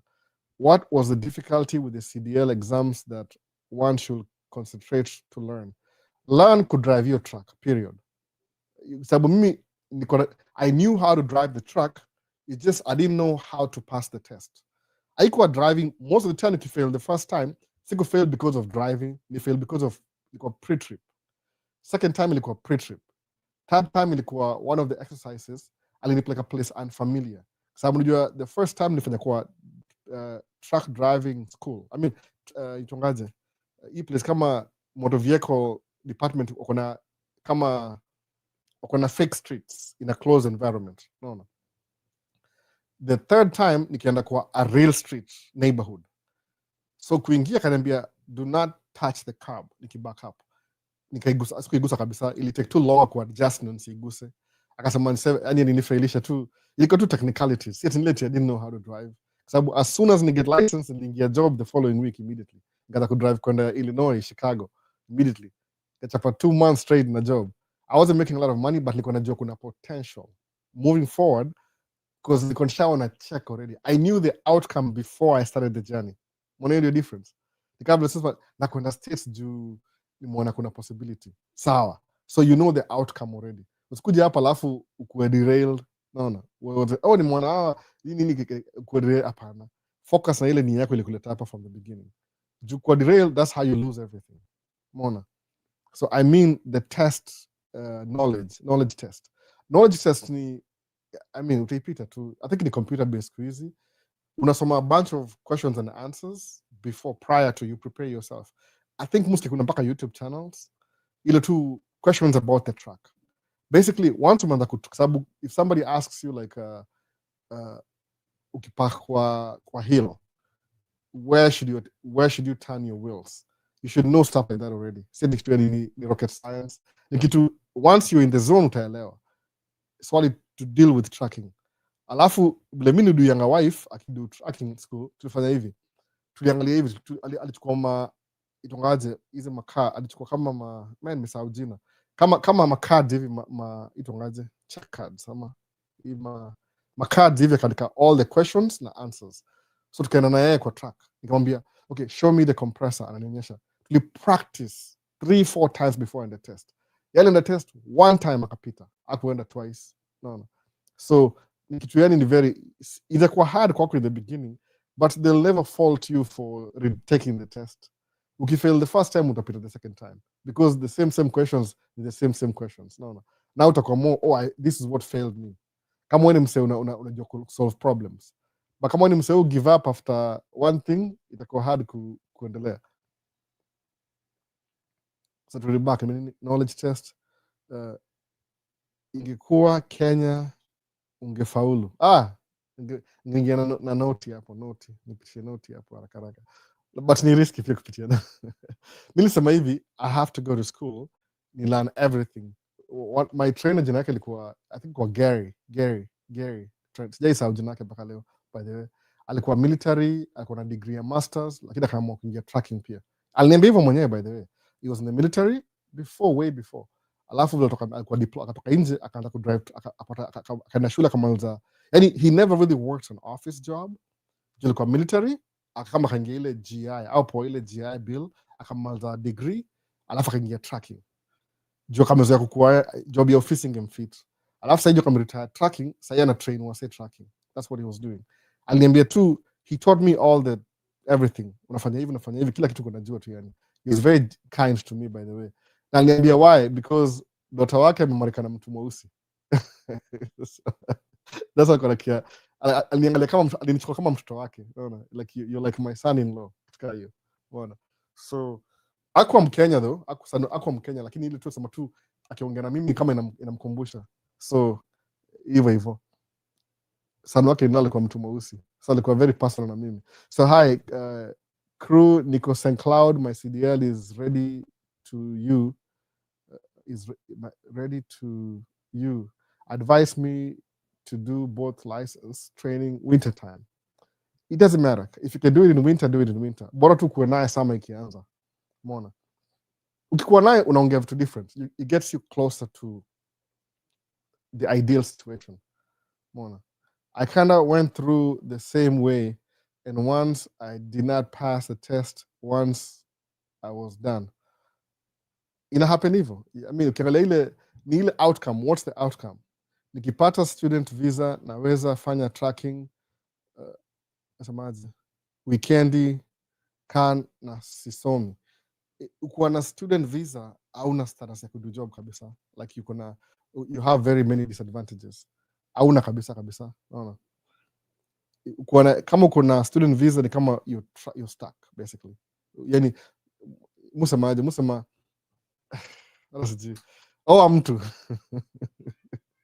mtu ukishawa mtu mraia wa hapa, alafu atakusponsor, alafu utakuwa raia, sasa ndio uende ufanye hizo training baadaye, unaona.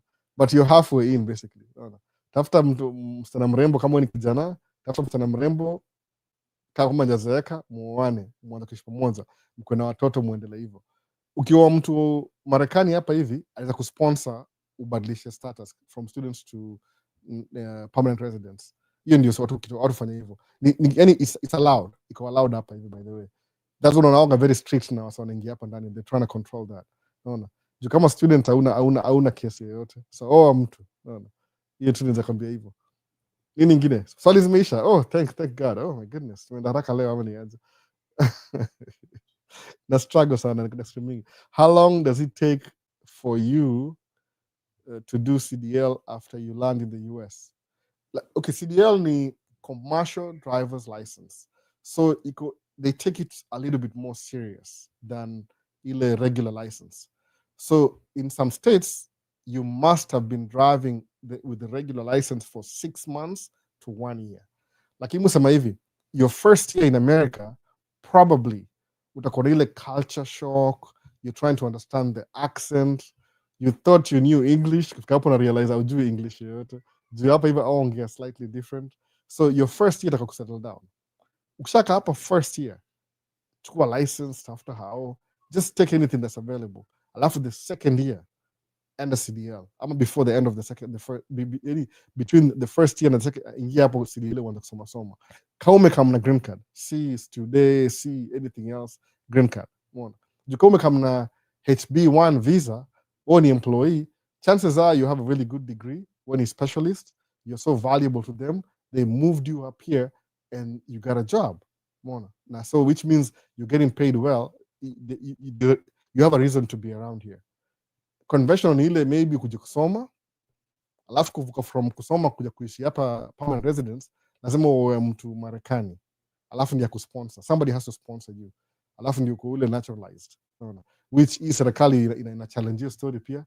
Kuna roho chafu sana hii serikali by the way, lakini that's what it is. Sisi tuna make rules, watu chagua watu wao anyway. Ndio hiyo basi. Sisi story yangu ni ile, sometimes usifikiria ati mimi kama hapa hivi, I stick to I do the right things, na nalipanga ushuru kila kitu, just sababu even just doing the right things inakupatia ile longevity. Juu unakuwa una strategize. This is how much money I'm going to make, this is how much my taxes are, so anyway, you're aware. Siku hizi kuna training. I think there's somebody out there anafundisha wase how to start a tracking business. Sijui specifically sababu I wish niko na time nifanye. Juu kuna there's a lady I think akona shule ni online kwanza. She'll teach you like the basics of how to set up your company from the beginning, which I never had that chance. Mimi niko tu ile trial and error from day one. So how long? Kwa 1 year hivi sasa settle down. Some people only 2 years, you never know. So does knowing English have to do with driving the truck? At least basic. kama unaongea Kenyan English you're okay. Ni accent. Unajua English in English, ni accent too. But if you're terrible in English, ndio kama hao watu walikuwa na shida na sijui ni Wahindi, inaweza noma kidogo. But hiyo kusema hiyo English, you can drive truck, you don't really speak a lot of English. If you know how to read and write, ni your 5 senses. You need your eyes to see, maskio to hear. You don't need your mouth to speak. Maybe a little bit. You need your nose to breathe, touch. You need your 5 senses. Mtu anakuja nini? Sijui. So can I make does knowing, okay, you shall Peter you. Can I make when I come in my mid 40s, which is the best work to do? I'm past mid 40s and I'm still driving truck. Uni Peter Mbugo. Peter Mbugo. Yeah, I'm 47. So driving truck. You can drive until you're 90. No, sinajua umeretire kwa 90. Wamechoka tu yani, wamechoka tu. Juu unajua kile mu bet hivi ni hivi story ya states. Suppose kuja hapo ndio make certain amount of money hapa from the beginning. Suppose you're making, but a good figure, 10,000 a month every year. So you're in translate to 120,000 a year. So then you have kids. Of course, you 10,000 out I enjoy sana because you have kids. But remember, your kids, the older they grow, wanna move out eventually. 18, they go to college, alafu wana kazi yao. So you're 10,000.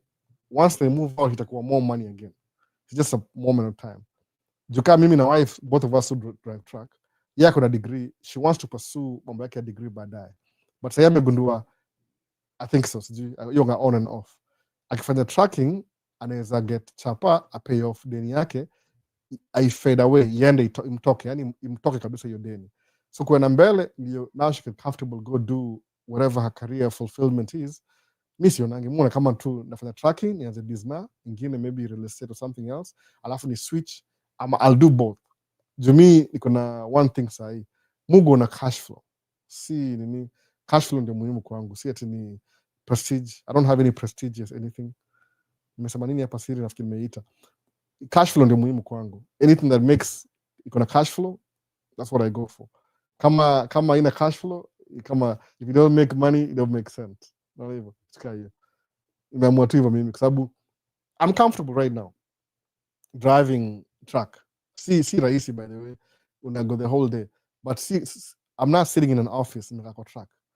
There's things you can do and make your experience better. No. Ile una save dough, una invest. Una feel kama you're getting somewhere. Hiyo ndio uzuri yake all around. Does USCIS allow family green card? If you win one green card, moja, you can bring your entire family. That's how it works. I think so. My parents applied for me, but it takes a while. Oh, it's going to take 10 years. I don't mean my parents may apply ya bro wangu. It was doing 5 years ago. I'll prioritize you, by the way. Unless uko younger, uko less than 19. If you're older than 19 years, it will take forever. Kile musema ni ile kama bala ya kungojea, ungekuja utafute shule uanze shule. Alafu ikupate kama uko hapa already. That's what I would say, basically. But kuna visiji unge hapa hivi sana. So first, Maji, how can someone fit in a state where Africans are not there? And how can someone look for a job? Very simple. You just look for a job. Your jobs are available. Utapata kuna the specific stores kama food store, malunua chakula.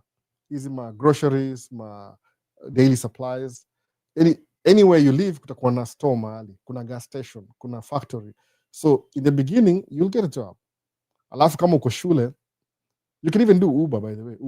Uber si ni kitu online. Ile itongaje kudeliver chakula, itongaje hapa, itaje Grubhub. These things you can do, si lazima ukue shule specifically. You can get a job when you drive to Uber. Lakini you have to be familiar with the place you live, the city. Nimuse masikia fast ni kama ninunua map ya Minnesota. Nikaiangalia nikatry to understand. Nikaanza ku watch weather forecast, naangalia traffic, nikakuwa more familiar na hizi highway. Naona. Is being a dispatch better than doing tracking? How dispatch? Because dispatch lazima kuwe na fleet. If you're creating your own, lazima kuwe na, it's like you're building your own fleet. Ama you're helping other people with their fleet get loads. I think technically kukuwa dispatch you could make more money kama umsha build a larger team, but kama uko tu mediocre, you better off just driving your own truck. Kwa sababu si mambo na prestigious, ni reality. What makes you money? Kama unaadmire kufanya kazi kwa ofisi, you can go get an office job. It's like 4,000 a month, 5,000 a month, and you're happy. Mimi nataka cash flow. Difference ni hiyo. I need some cash flow. Alafu unajua when you're running your own business, hakuna limit, ni wewe unaamua. What do I want to do? Do I want 5 trucks? Do I want 10 trucks? Okay, how long will it take me to get 10 trucks? Ni hivyo tu. Alafu nasema okay, I'll move ahead. Juu kama uko na truck moja, hii scenario ya kununua truck brand new, alafu useme umelime 300,000, alafu unabaki na 100,000 every year kuna enough for down payment. Lakini kile nimesahau ni hivi, from the first year to the second year utakuwa na truck moja, you still have a payment. From the second year to the third year utakuwa na truck mbili, utakuwa na down payment plus more. Kumbuka ile down payment ulikuwa nayo last year, you'll have that plus maybe 140. You might decide, two things might happen. Unazamua hivi, because I have more money now, let me pay off my initial truck first, the third year. Alafu at the end of the year utakuwa maybe na over 100 plus something, maybe 160 plus ile 40 truck extra, then you buy truck mbili at the same time. The following year utakuwa na 40 4 plus 160. Naona hivyo juu hizi truck zingine factor ile kuna a new expense, driver wages, kuna truck payment, fuel, driver wages. Naona, so whatever income you make unaireduce kidogo. Alafu saa zingine pia nasema hivi, unapata you can work more hours than your drivers. Your drivers will only work when the work is consistent. So minus hiyo kidogo. Kama madereva wangu nilikuwa nao walikuwa available April hivi, tuseme May, April. So they work 6-7 months, alafu wanaenda. They don't want anything to do with the cold weather, nothing. Wataka ile weather iko sawa, that's it. If baridi hivi wanaishia. So ile my brother was helping me drive the truck sometimes when he's available. Alafu ilikuwa tu hivyo by the way. So me experience yangu ile drivers won't work the same as you. Itakuwa a little bit less. But still ile pesa yao ni more. Juu ni kitu yani haukuwa nayo in the beginning. Ni kama uli bet on, uli invest on another truck, alafu inakubring returns every month. Umeona hivyo? Ni kama ulinunua shares moja very strong. Hii ndio msema hivyo. Alafu shares hiyo gaje? Hiyo na small increments. So over time una make dough. So wewe sema ati mazi hii kitu haingiani, I've been making little money since last year. That's just 1 year in. Unaona? At some point utarealize tu hii it's a cheat code. Sasa so YouTube imenyamaza sana ama vipi? Hebu tuone kama kuna anything. Nasemaje? The last one ilikuwa nani? Ilikuwa huyu 24. Okay, sawa. Ilikuwa gani? YouTube. Nikiweza kukuja na visiting visa as a tourist, naweza saka job kiplani? No, utaharibu, you'll mess up your status. Don't even do that. Yani you'll mess up your status. Kama kama kutembea na urudi, ni ile you have access to. Yani visiting ile you have access to. Hiyo ndio mzuri. Don't mess it up. Juu msikilizo sema mko baniwa UK is due 10 years. Don't do that. I'll keep records. Keep yani kwa just do the right thing. No. Angalia, understand laws, alafu stay below. Usikue kama ni tourist visa, just come and visit, make connections. The first thing. If you can afford the trip, make connections. You can make your connection, you never know what's going to happen next time you come back. Unapata moja imemature, alafu now you can stay. No. Your connections, it varies. It's a broad aspect of connections. It's like when ni job, ni chuo, kuna kademu limituko, something to happen. No. Make connections. Kuna kama kutembea. Si hasara by the way. No. Si ile kuna watu hizi sema hapa hivi jenini. So naanzia from the bottom. Bob asemaje, would you speak ngoja. Ilikuwa wapi the last one? Ilikuwa rent is expensive huku na kubuy how also cause it raises mortgage yearly. Wapi huko ni wapi? Can a person tourist more far wapi huko kubuy where rent's expensive ni wapi huko states ama where do you live? Put your city down ndio tujue. Building cash flow is important so that you can enjoy your retirement. When kids grow up, and move out. Yes, absolutely. Do you live in Canada? Do you hire Canadian drivers? No.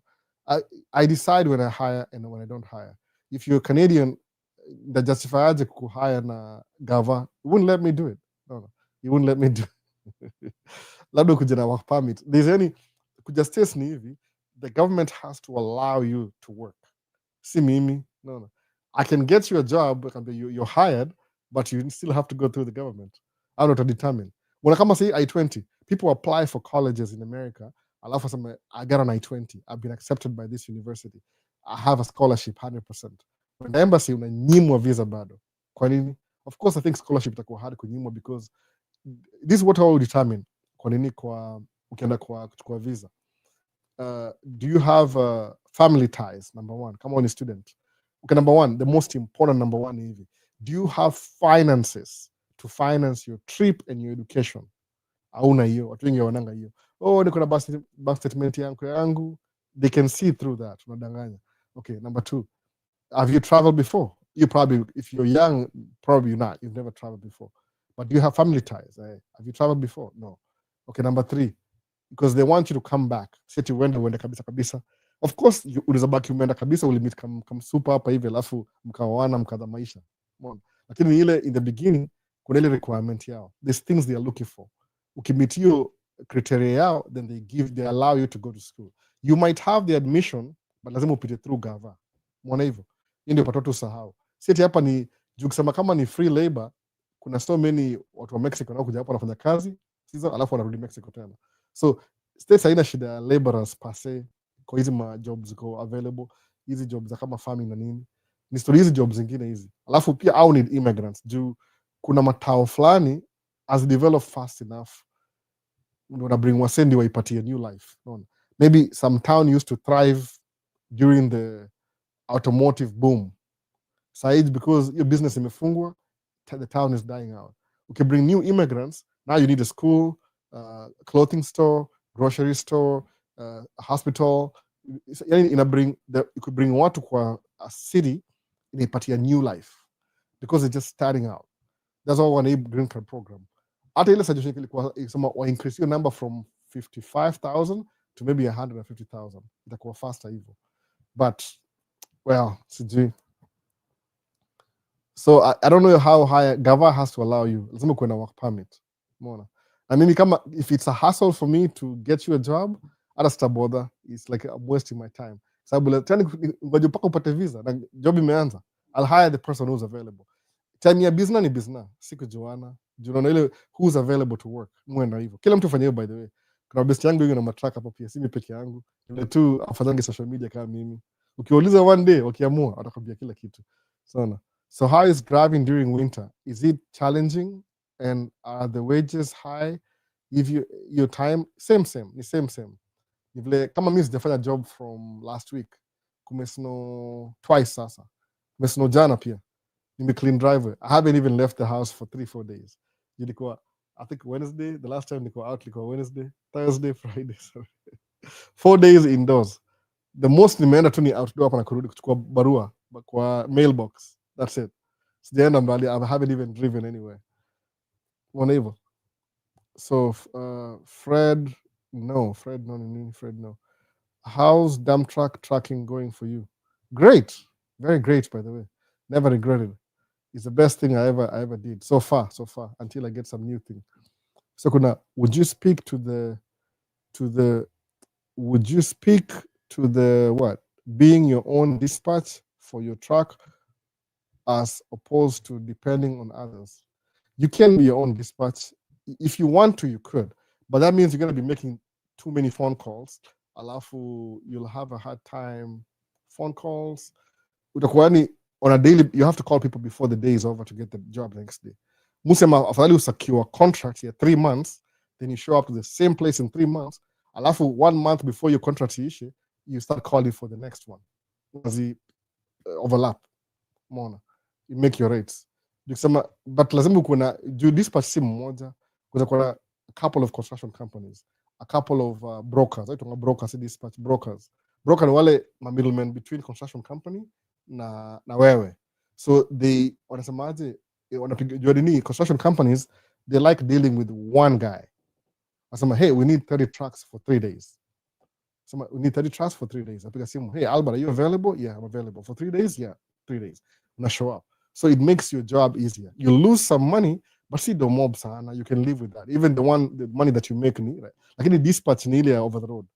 Hata over the road una lose money pia, sababu lazima wachukue fee yao, sijui ni 13%, wengine ni 20%, it depends. So nini ingine? Tengeneza dem ka tabia urudi. Hebu semaje? Tengeneza dem kabla ujarudi.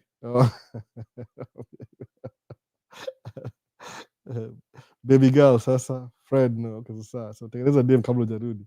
You speak of being, okay sasa. Labda wanaongea conversation yao hapa hivi.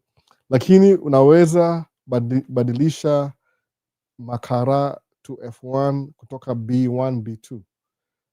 Kuna wasa wamedu. Musema hivi, if you have doubt na uko hapa already, the best advice, musema ngaje, I don't know what I'm doing. So mimi hata kufailia madhe, I knew that jumini kwa raia, neza failia madhe ni tumetuma karatasi ni file na ningoje.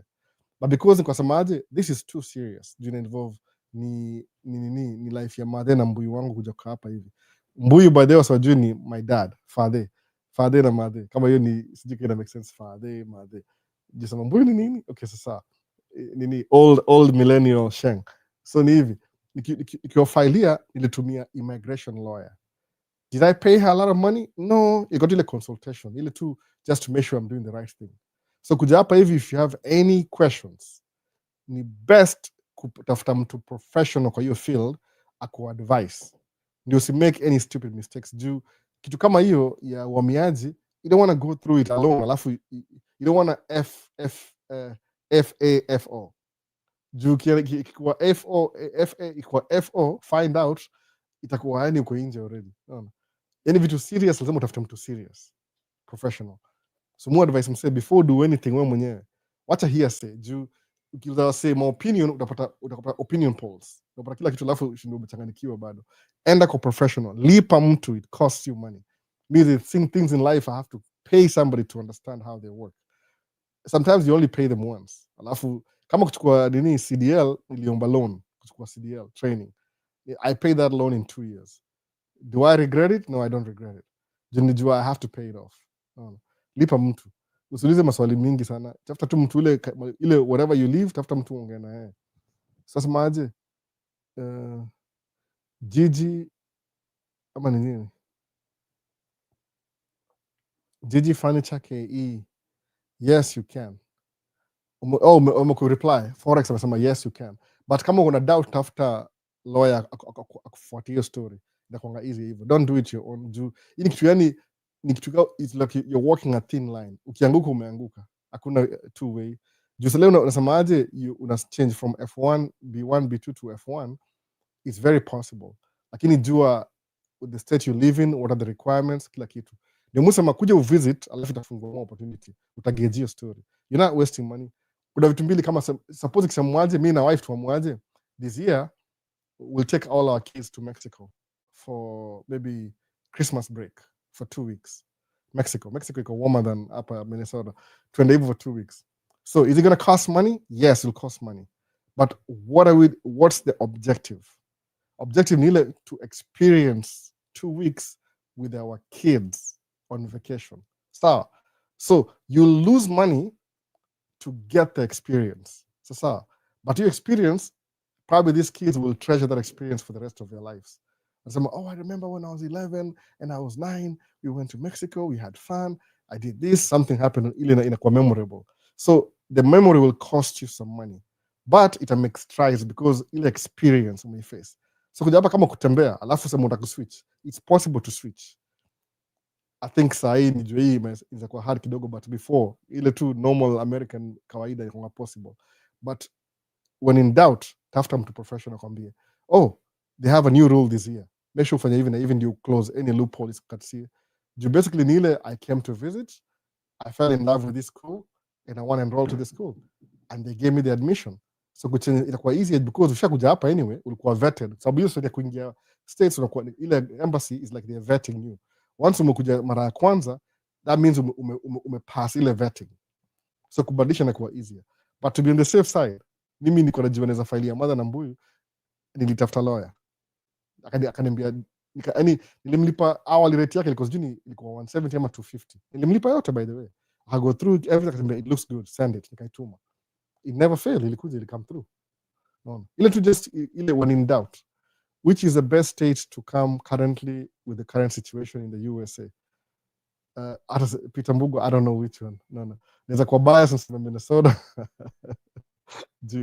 I don't know. And it depends on it depends on where you have family. Sababu in the beginning ni crucial kuwa na either a good friend or family. They'll help you with the basic things. But once you settle, you could be on your own. So nile, where do you have family? No. Wako wanaishi wapi? Mimi kuja hapa hivi kulikuwa na kuzo, and my sister just moved here maybe 9 months before nikuje. So nijua as long as I go around my sister, I'll figure things out. Sikujua pia alikuwa mgeni pia baada kaja niliassume tu akabeka hapa over 1 year na kitu, but a different state. So Forex Master Network, talk about the routes. I hear some loads can be an uphill, maybe heading to a certain state. Forex Master Network, I don't do over the road. Do you understand? How much is the deposit for a new truck? Which truck is the most considerable? It depends what you want to. Miss Fanyangi over the road. I don't do like over the road. Mufanya construction, local, tipper. Local, I'm kasubira regioni. I'm very local. But truck, it depends on you making.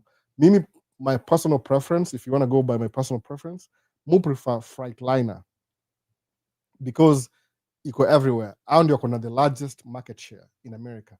Meaning, if your truck breaks down somewhere, can't do over the road, somebody will know how to fix that. Ama kuna a vast dealer network. Alafu ni truck si expensive, ni cheap. Ukinunua Peterbilt, Kenworth, hizo ni zile ma high end za kusumbua kidogo juu itakuwa very exclusive club. Unless you yourself a mechanic. No.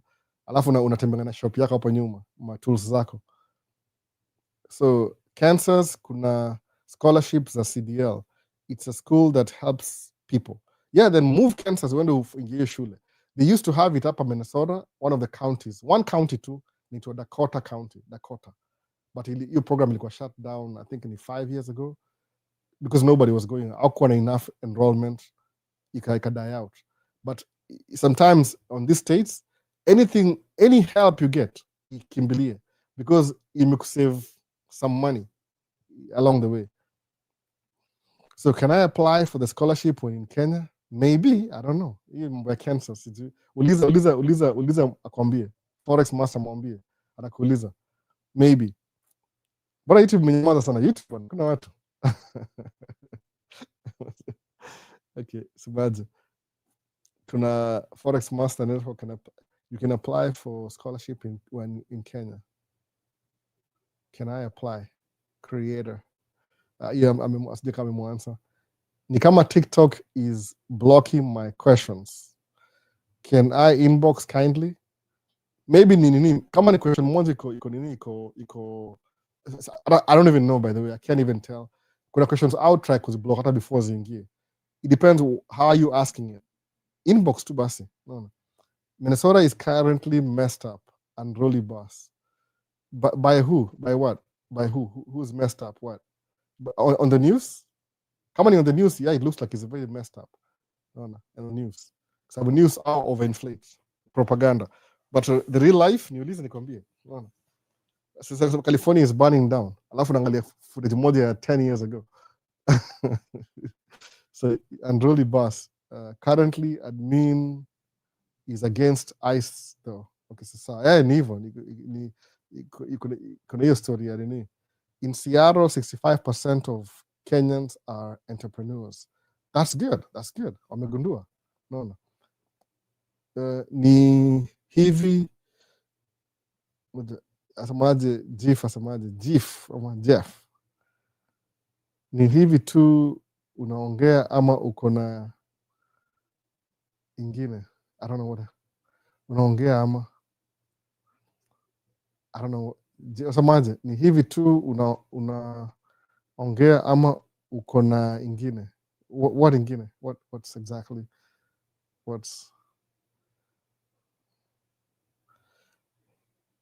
Sijui nasema nini hapa sasa. I don't know. Oh, YouTube moja. Tuna YouTube moja. Sema, hey Albo, unaweza ongea about construction equipment. Kama nini exactly? Kwa specific. Naongea tu based on my experience. If somebody knows hizi vitu better than me, oh, you're free to. Actually, endo make a video.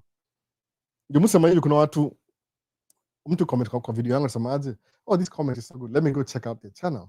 Alafu naangalia channel yao kama ni TikTok. But I'm saying make a video, ana play ngoma on the background, alafu kwa tu. Alafu hiyo ni content. Nashindwa, you guys, come on. No. Speak. Ongea bana. Unajua TikTok hiyo ishapita. They don't really care about that anymore. Unajua hivyo. Ilikuwa tu ile initially when because TikTok become game ya social media a little bit too late. So ukifungua kamera uiangalie hivi, alafu smile, alafu anza kuimba wimbo, dance. That's not content. Utaangalia hata I promote vitu kama hizo kwa sababu kama ni funny, if something in the background, ongea, speak. So ni hivi tu unaongea ama Jeff? I don't know Jeff. I don't know what you mean by that. No. Ni hivi tu unaongea ni nini? What do you mean by that? Ni hivi tu unaongea. What does that mean exactly?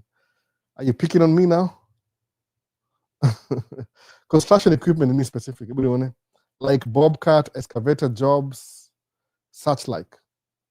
Okay, ni hivi. Naongea huyu ni Morris. Nataka kuna one perspective Morris. Stop thinking ya hizi vitu kama job. Sawa?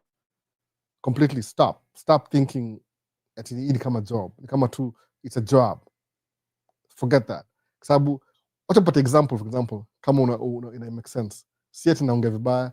Okay, my wife aligrow up on countryside. Guess what she can do? She can drive a truck. She can drive a bulldozer.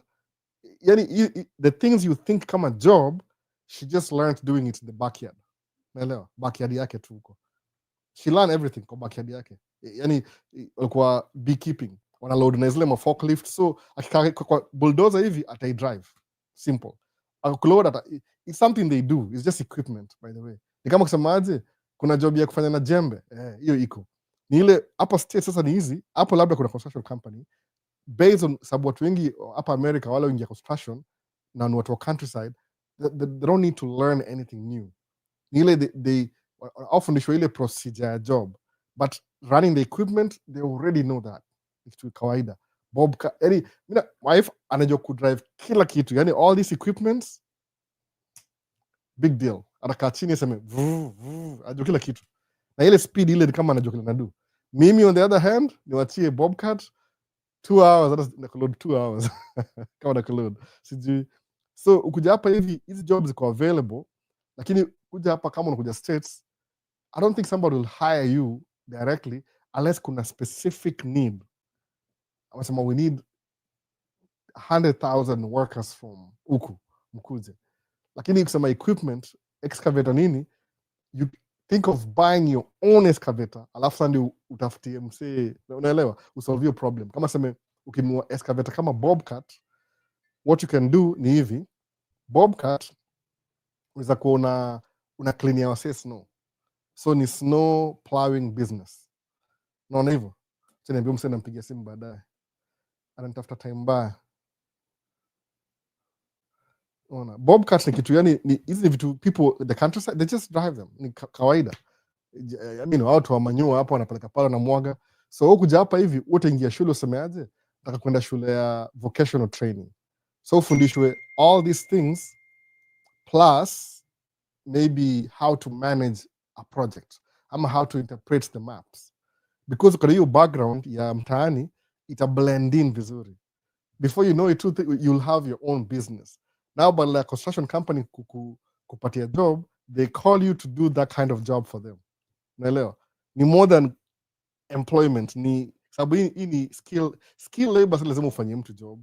Skill ni just go do the thing for them, they'll pay you as a kuja na bobcat yako. Kind make sense. Sijui kind make sense. Nataka kumake video kama ni washovele watu fanya vitu. Unapata kuna construction inaendelea hapa hivi ya barabara na hii kampuni ya barabara inaitwa maybe CS Macrossan. Kuna kampuni moja on the side ina build maybe ina repair ma drainage system. Alafu on this side wanaweka sijui wanakata miti. Unaona hizo. Yani different construction company doing different things in one job site.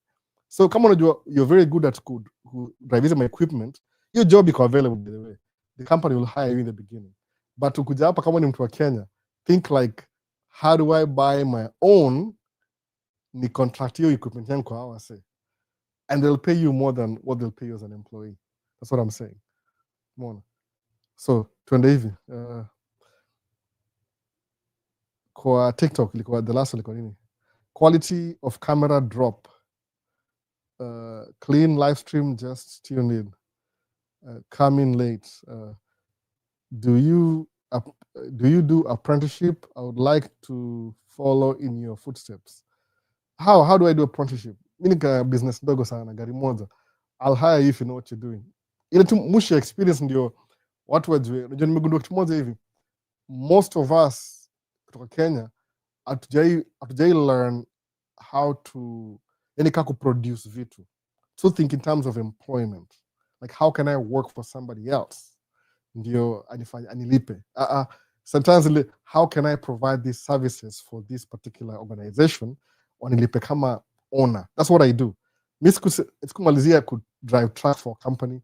I bought my own job, basically, which is a good level. It's above employment, but it's below business owner. But it's still good to have progress. Naelewa. So good visuals, magic quality of camera drop just now. By the way, come on, I think because I'm using one computer, alafu in run two software at the same time, TikTok is separate. See the same kama YouTube. Lakini I'll improve on that. This is the first time I'm doing this. So that's solve your problem by die.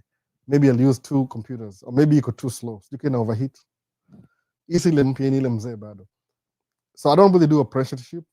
What I do now, I'm talking about my experiences so you can learn from them. Kama unafeel kama inakuchangamsha, that's the whole idea, by the way. Alafu kiduliza, what do you do? Alafu basically 99% of the job ni unafanya. Mimi nakupata tu 10% ya kukuamsha. No. Apprenticeship, unless if you're here, you live in my neighborhood. Ndakusaidia apprenticeship. Actually you learn on the job, basically. Ndio hiyo basi. But I don't have a program outside. It's not your time, by the way. It's not your time. I wish I could, but it's not your time. You need kama business on the side. But if you're here already, nani anasema nongevu full stack solutions. If you're here already, si wewe nani niko Henry Njug. If you're here already, uko hapa already. Mentorship ile twende hapa, nunua gari, kuja hapa, twende nawe kazi. Fanya hivi na hivi na hivi. You'll figure it out in 1 month. Alafu you'll never call me again. Kama Paul. Paul ule alikuwa Dubai UAE. Paul alikuwa na drive na yeye. Anakaa hapa, mimi nakaa hapa, anambia tunafanya hivi na hivi na hivi. Fast learner. Alikala mimi 2-3 trips, akapata job. He knew what to do. Hiyo ndio apprenticeship. Haraka. Umeona? So there are travels come in late. Karibu sana bana. Alafu sema hello Albo, long time. Ebu eleza kuhusu hiyo story ya third world block ya immigrants. Mzito ametishia. I mean, it is what it is. Kama alisema hivyo ni hivyo. There's no commentary. Mutaki avoid politics, by the way. So don't understand hivyo story. Sitaki kuwa targeted. Wow, that's great advice. Just think of Wakenya wengi. How do I work for you? No. How do I solve a problem? 844 iko na hiyo story. Ilikuwa strictly teaching us how to get jobs. Hapana. Hiyo ndio myself ujitoe. Sema, I want to buy, how much is a bobcat? How much is a bulldozer? I think bobcat ni kama 100,000, 150,000. Depends. Alafu lazima ununue pickup truck ni another 100,000 ama 50,000. Alafu ununue trailer. So now you can do snow plow, landscaping.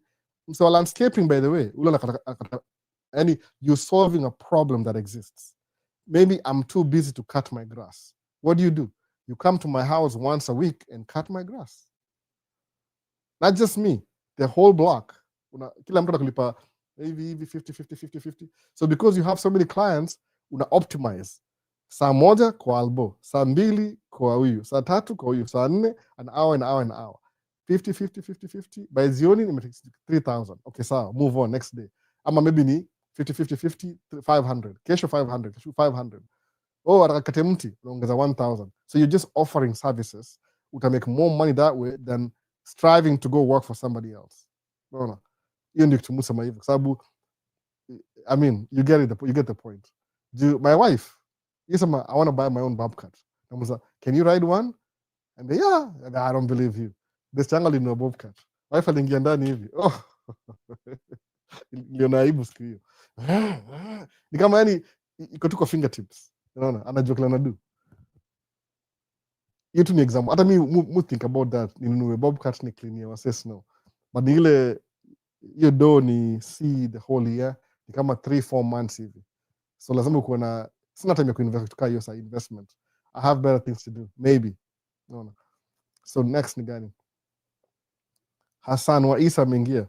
Ukiwa na madereva, ni changamoto gani unazopata kwa tracking business? Madereva, they will stress you up. Period. Unaona. Lazima utafute mtu ule kwa experience, umtrain. Lazima umtrain ile what are your expectations. Musema hivyo. Musema I don't care what time, kama job inaanza 7, I want you there 15 minutes before 7. Usiwahi show up bila a good reason after 7, because now you make the whole company look bad. Na ukiharibu reputation, they don't want to see your tracks anymore. Wanataka hiyo. Alafu ukiingia kwa job site, if you want to be exceptional, you're allowed. But don't be underwhelming, kuwa overwhelming, ama average. Just disappear, blend in with everybody. Hiyo itakuwa sawa. But ile on a daily basis, hire somebody who's willing to learn. Na pia ana ile they can listen to you, ile the way you run. Kwa sababu mara mingi contractor apigiangi dereva simu, atanipigia mimi simu. Whenever there's an issue kwa job site, alafu ni track yangu na run, they will call me first. So nikipigia dereva na kuna kichwa ngumu, he's pretty much fired. Kwa sababu haizi follow instructions, naona. Afadhali ni call aseme I'm not aware, you sit anakuonea. Sometimes kuna ile kuonea. Kama ni kuonea, sema just let's play it safe. Juu ameongea, let's follow up tujue hii issue ni gani. Kama kuna issue moja akasema ngaje, dereva mmoja alikuwa very everybody's doing one thing, he's doing another thing. Sawa? Kusema that's not true. You're just picking on him kwa blah blah blah blah blah. Then one time nikadu job na hiyo dere. The same job tuko na yeye. Akia nani? Wasa anaenda hivi. Tunaambiwa dump hapa na dump pale. Tunajua kwa hivi, mnaambiwa dump on the left side the first 2 trips. Alafu on the 4th, 5th trip, dump on the right side. Huyo anaanza asubuhi the left side, alafu the 3rd trip anakama na dump on the wrong place. Nothing wrong with that. But ni ile follow instructions. So I don't know if anabonga kwa simu ama anasahau kwa radio. So nikapigia masimu complain. Kuja kugundua baadaye kumbe ilikuwa the complaints were actually true. Nikalan sasa, but it was too late. Naona. Tukasha toka job already. Naona. Iko na hiyo issue. But it's a risk I'm willing to take as long as it makes me extra money. Anyway, Jugari haribiki sana anyway. Akiharibu gari, you know what's going to happen. So Kenya is more of a consumer society, not a producer. That's true. That's what Munga is to the you have to learn to produce. Najua it's never been in our curriculum. Kila mtu, nitafutie job. What's your story? Huwezi kuwa tajiri kutafutia job. Kwa sababu, okay, tuende tumbele kidogo. To TikTok. Hebu tuone ilikuwa wapi. What's the take on making it in Kenya, visiting US and EU countries for tour?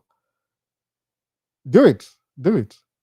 Just do it. No. Come visit. Niambie Alboni kwa Minneapolis kwa Grand Regency Hotel. Stika tuko nayo hapa siji. That's another example. Ndakuja. Do it. Just go visit. Sababu ni networking. You're doing networking. No. What's software engineering? How can I take advantage of the US freelance market? I don't know that. Do you do?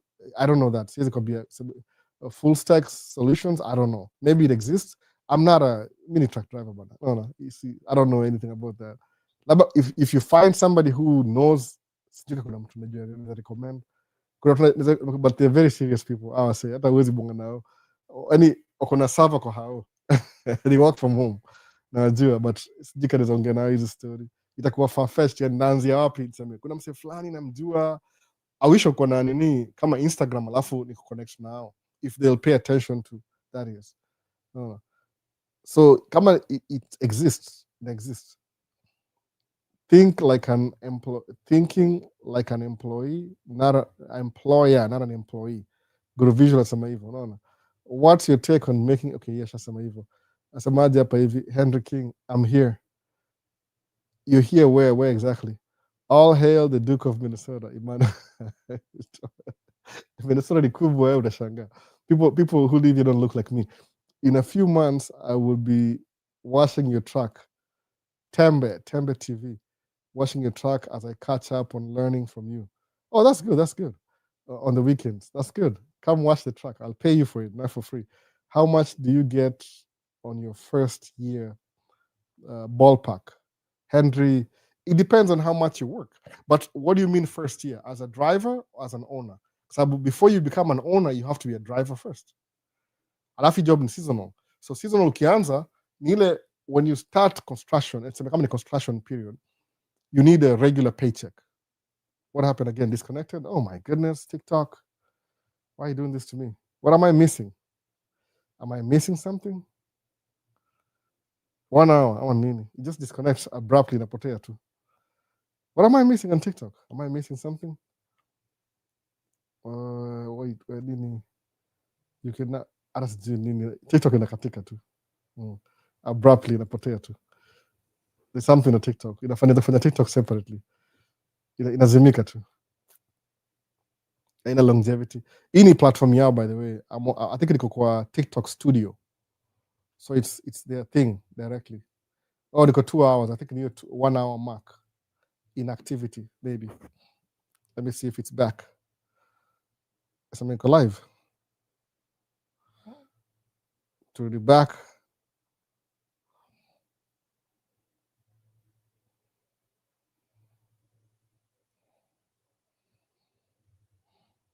In a struggle, I think inatafuta solution ingine. Maybe a different PC na screen. Hii inakataa. So inakatika kila saa sijui kwa nini. Ni app yao hii. So tuende YouTube. Kenya is more of a consumer society. That's true. That's true. Watu tafutanga job. Oh, who can I work for? That will never make you wealthy, by the way. It will take you'll need 300 years to be wealthy. And you only have 100 or less. Okay, win green card na hauna familia or friends in the US. How could someone handle that situation? Umewin green card. Nasikia kuna, nimesahau jina yake, kuna one of the YouTubers, I think, nimesahau jina yake kabisa. What they do wanakuhost. Unaweza bonga nao ukiwin, get in touch with them, they'll organize, alafu watakuhost. Once wanakuhost, alafu you'll pick up from where you left off. I think so. Umeona?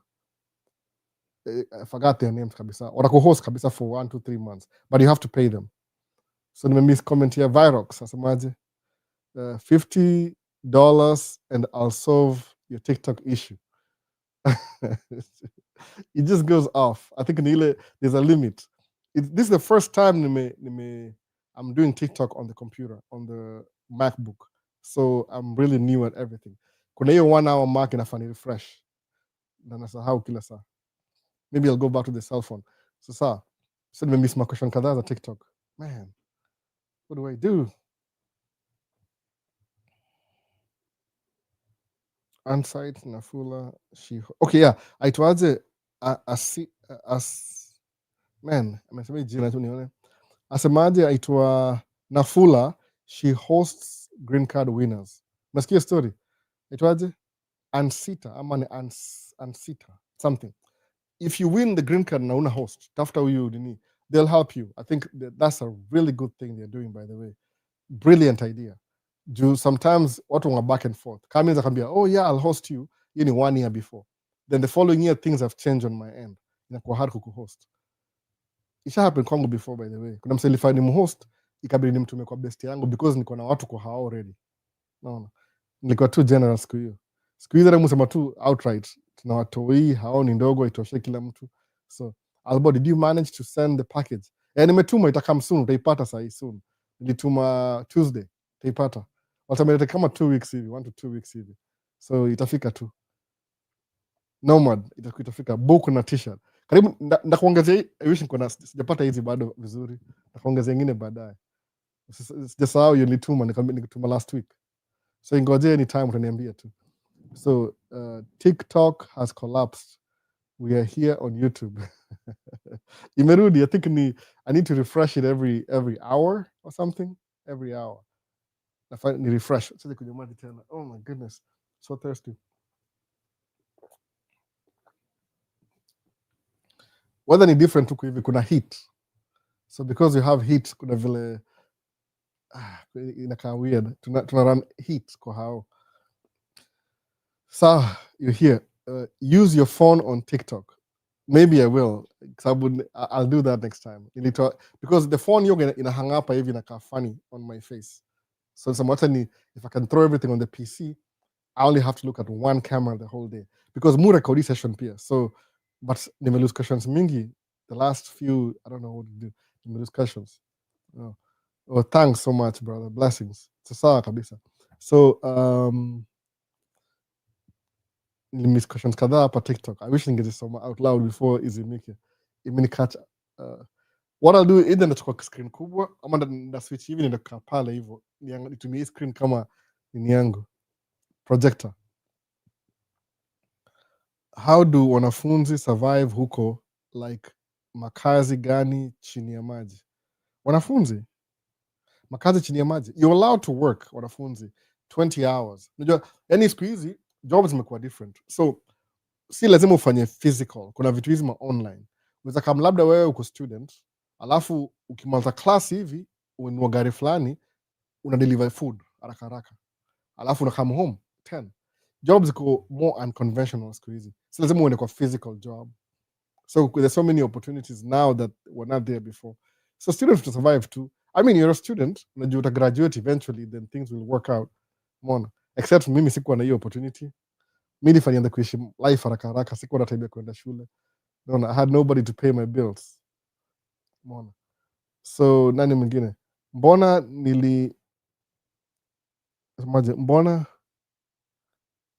nilinyimwa visa last month? I don't know. Sephora CC, I don't know. Explain to us how you got out of debt when you bought the truck and first hadi ukakuwa debt free. Oh, hiyo ni way before. Hiyo ni way before by truck. Debt ilikuwa ile kama tuseme ni Christmas. Ilikuwa hivi, yani ilikuwa hivi. I was living above my means.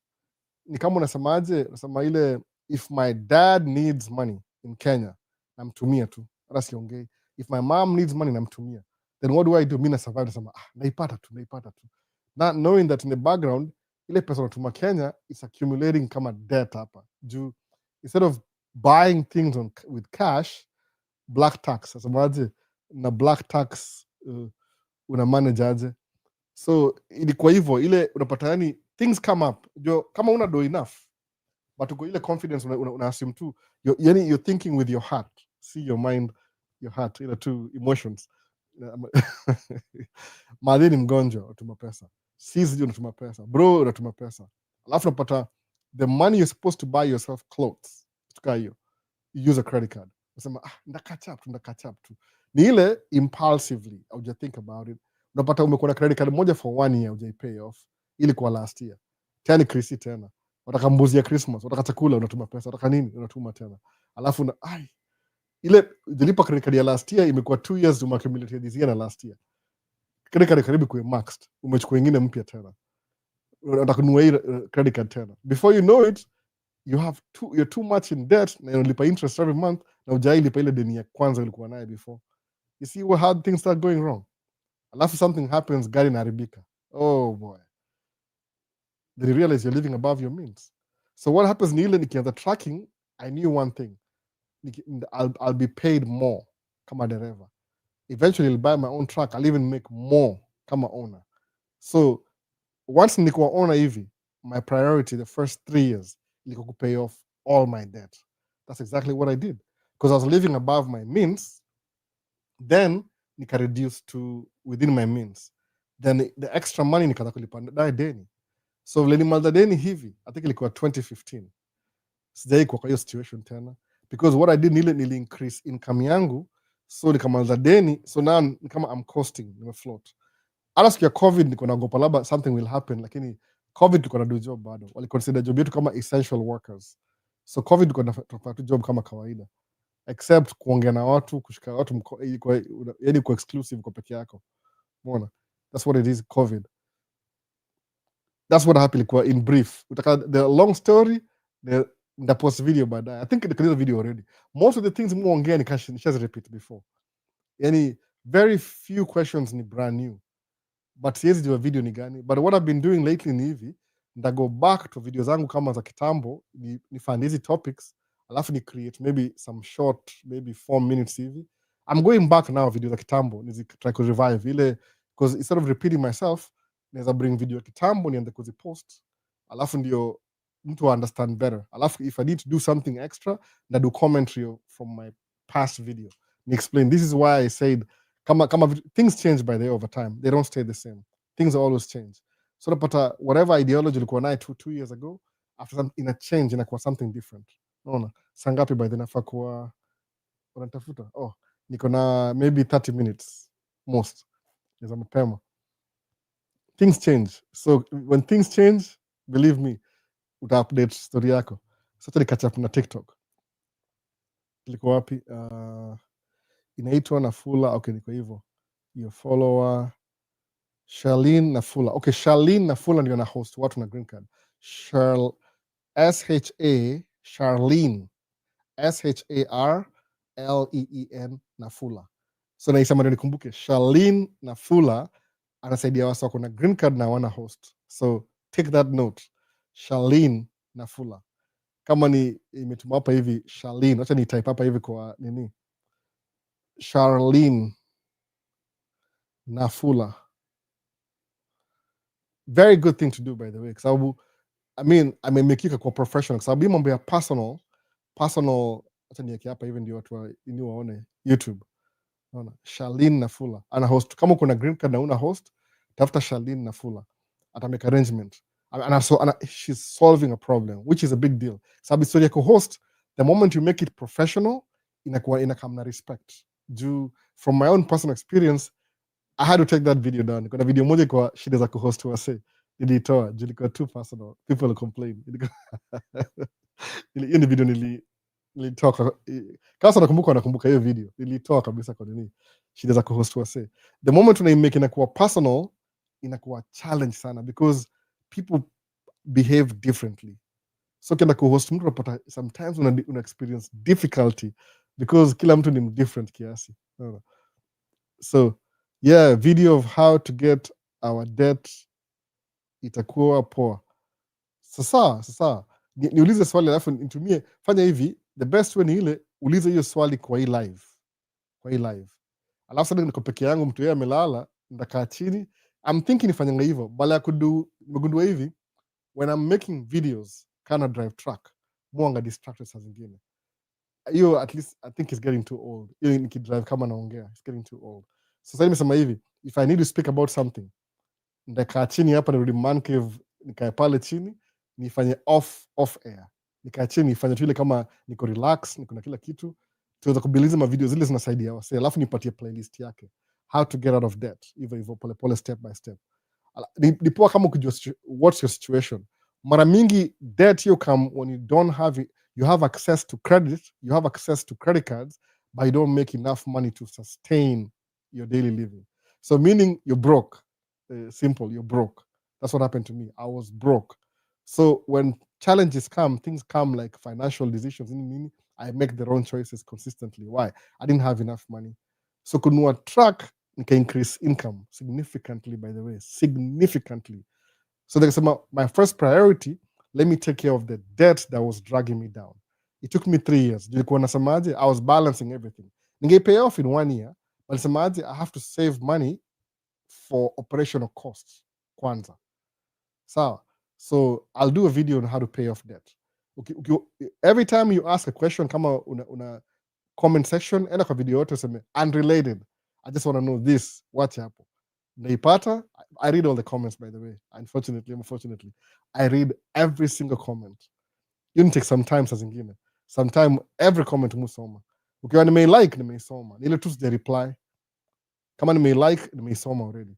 So kama sija like sijaisoma, maybe mtu yule aligrab simu yangu by mistake, but mu go through nasema did I miss everything? Kwa sababu najua yani something could change your life today. Debt ni mbaya sana. So explain how ndio hivyo. Na black tax ulimanage aje? AK black tax yangu nifanya hivi, I moved my parents to America and my brother and my sister and everybody. Sikubring sister yangu aliwin kivyake, but ndio leta hapa karibu. So effectively immediately eliminating black tax. So siku hizi mu focus na family yangu tu, focus on the family. It's a radio station, I think, focus on the family. I focus on my family. Niliobring hapa hivi, ukiobring hapa hivi usha eliminate, kwa sababu kama circle yako kama ni familia yangu, ile familia yangu, my parents, my siblings, hiyo ni familia yangu, circle yangu hiyo bado ni external, because sasa niko na my own family, niko na my kids and my wife. Msema hivi, my first circle is my kids, then my wife yuko hapa kwa age hapo nje ya my kids, sababu the kids need help right now. Unaona hivi, pia anaweza produce akona do yake, so my kids ndio wako very vulnerable, alafu wife yuko hapa nje hapa, though she has her own money, alafu sana bring maparo wangu, alafu my siblings wangu, alafu everything else. Hiyo circle hiyo ni si lazima by the way, it doesn't really bother me much. Juu hawa watu hiyo need help, wala the inner circle is my kids. Kani my wife akona do yake pia, akona do yake, kwani nini akona do, hata na do mingi kuniliko siku hizi. Juu alipanga zile bill mulipa, so she got money. So watu hiyo ndio need help. So ukibring maparo wako ukiwavuta, una eliminate black tax.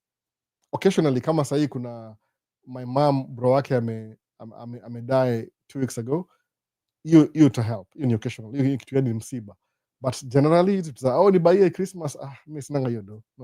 My kids hivyo ukisha move out ndakuwa na hiyo do tena. Umeona, kama last year niko napatia na chapa yote ya nini ya YouTube wasopata ma passport, bado niko na list, but this year nimedrun track moja, I can't even use my own money, niko tight mbaya. Nasema my wife has more money than me this year, I will make more money, maybe me run one track too, but uzuri ni ile track iko paid off, so it's good. So that's how you eliminate black tax, unawaleta hapa. Unaona, bila social security ni kazi gani? Hakuna.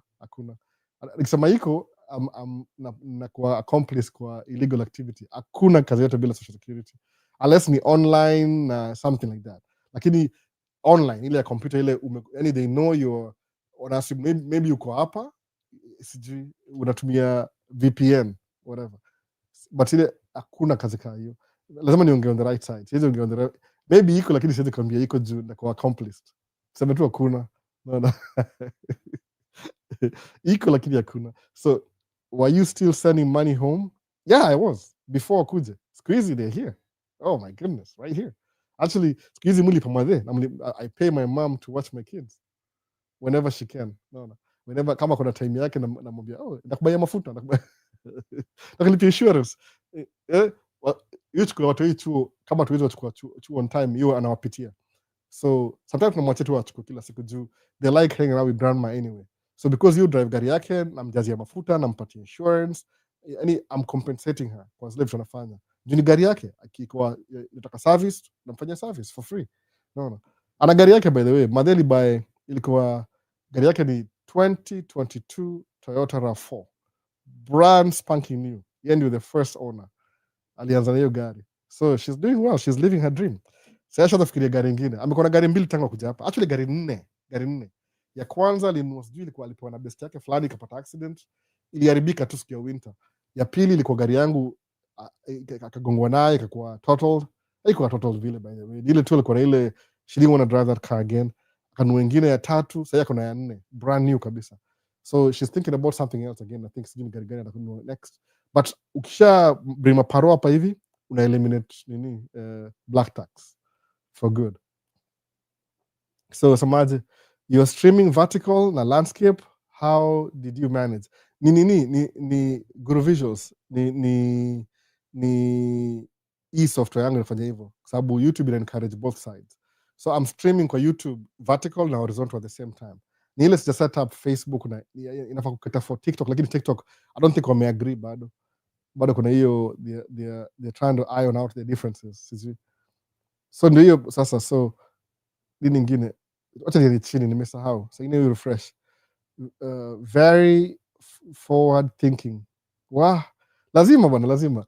Political. Hakuna shida ya maswali. Kama kuna black tax, dude, listen, ushakuja hapo, ushakuwa raia, kuna black tax, wapaparo walete nyamazisha, wakuje tu hapa, done, game over. No. Walete hapa wote. No. Kama sahii my dad akona health insurance, my mama akona health insurance, afanya job tu ile whatever. No. Wanaishi na bro though. Walisema wataka kuishi na mimi na watoi wengi, so nikasema sawa, they need their space. Wanaishi na bro, so but wanaile kitu, yani they okay. Mbuyu yoenda Kenya this year, ameenda twice I think from January. Moja ilikuwa ile tu kawaida, moja ilikuwa emergency. Pia brother yake mmoja alidai, so ikabidi ende kumzika na story kama hizo. So ina happen. Unaona, unawaleta hapa, unamaliza story. Unaona, sasa mama mkuu, green card ni aje, ijafunguliwa bado. Unaona, nakumbuka you said now you're a family man, so hosting is a challenge. Yeah, same thing, J change. Now I even have, the last time I had 3 kids. Now I have 4 kids. Tukona 2-year-old and I terrorize everything kwa nyumba. Everything. Yani, nothing is safe. Unaona? Everything inatupa chini kwanza, inavunjika. Yani, my 2-year-old kama ako experiment, an experiment everything kwa nyumba. She's experimenting. Oh, what happens when you drop this? Oh, it breaks. It broke. Wow. Ni hiyo age. Nimesahau hiyo story by the way. Ni hiyo age. Kama my son second born destroy my glasses. No. So siku hizi, tangu siku hiyo, mwaga na 3 pairs of glasses every single time. Moja iko hapa. I think siku hizi saidi kama nina 6 because hizi ni gani? Hizi ni, oh, these are the new ones. Zile mzee muziki kwa gari yangu just in case nikisahau. Unaona? So poleni kwa maswali. Very lazima forward thinking. What else are you gonna do? Lazima ubring maparo hapa. No. Effective immediately. Black tax inaisha. Unabaki yani iko tax free. Sasa at least uko hapa. So able to so Brown Beauty, hi Maisha states, what did I miss? Tukona hapa hivi. My 2-year-old son is trying for American Ninja Warrior, my friend. Oh, Hulda yuko hapa hivi, mheshimiwa. Mheshimiwa yuko hapa hivi. That's the same thing. No. My daughter, everything destructive path ni tornado. Everything. Yani tume give up. Paka siku hizi ana reach out tena. Sasa oh my goodness. Ni kama tume leave. Yani we didn't even prepare for that. No. Salimia wananchi bana. Mnaona Hulda hapa hivi, mheshimiwa. Mheshimiwa yuko hapa. Mheshimiwa wetu hapa hivi. Yuko hapa kwa live. So wanaitwa terrible too. Exactly. Ndio hiyo sasa kwa hapo sahi. Man, ni crazy. Mlimisia story. Kuna ile 2 Sundays ago aliniona, she was coming down the stairs, akaniona.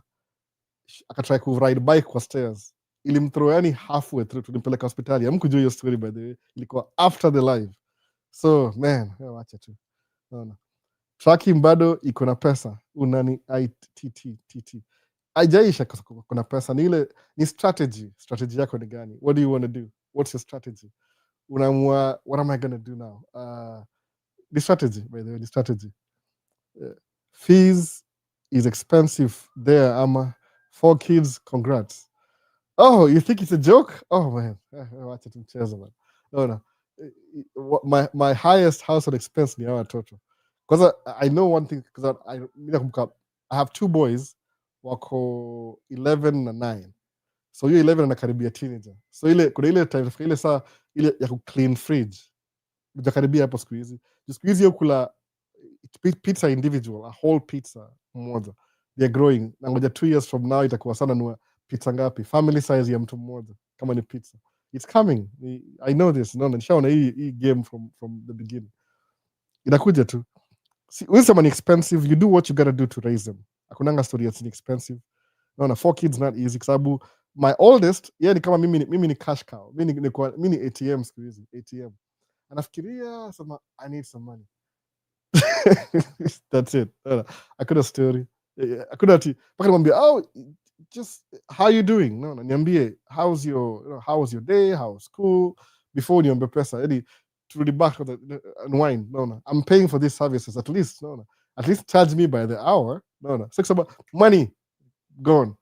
Ni kama daytime robbery. Sema, oh, I'm doing okay, school is like this.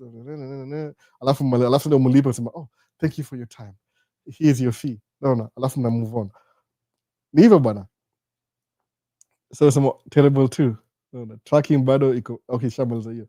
Fee ni expensive. Ni expensive, but ala utaka kujua ni how much ulipa. Hata tuachane hiyo story. Mama yeye lipa, mama watoto yeye lipa. Hiyo ndio primary. Yeye lipa once na ilipa mara moja the whole year. Anamaliza naye. No. I think that's the biggest expense ako naye. The rest ni mimi. So munyamaza. So where did you get inspiration for content creation? Mimi kusema kweli kabisa, I always had cameras. Okay, the first thing nilianza hivi driving ilikuwa hivi. I was driving over the road for 2 years. 2008, 2009, 2010, I think, September. Then nikaenda Wyoming. Nikaenda hizi mastate hizi ni kama uko the wilderness. There's one time I was driving from Las Vegas to Idaho. We drive for 3 hours. I was the only soul on the highway.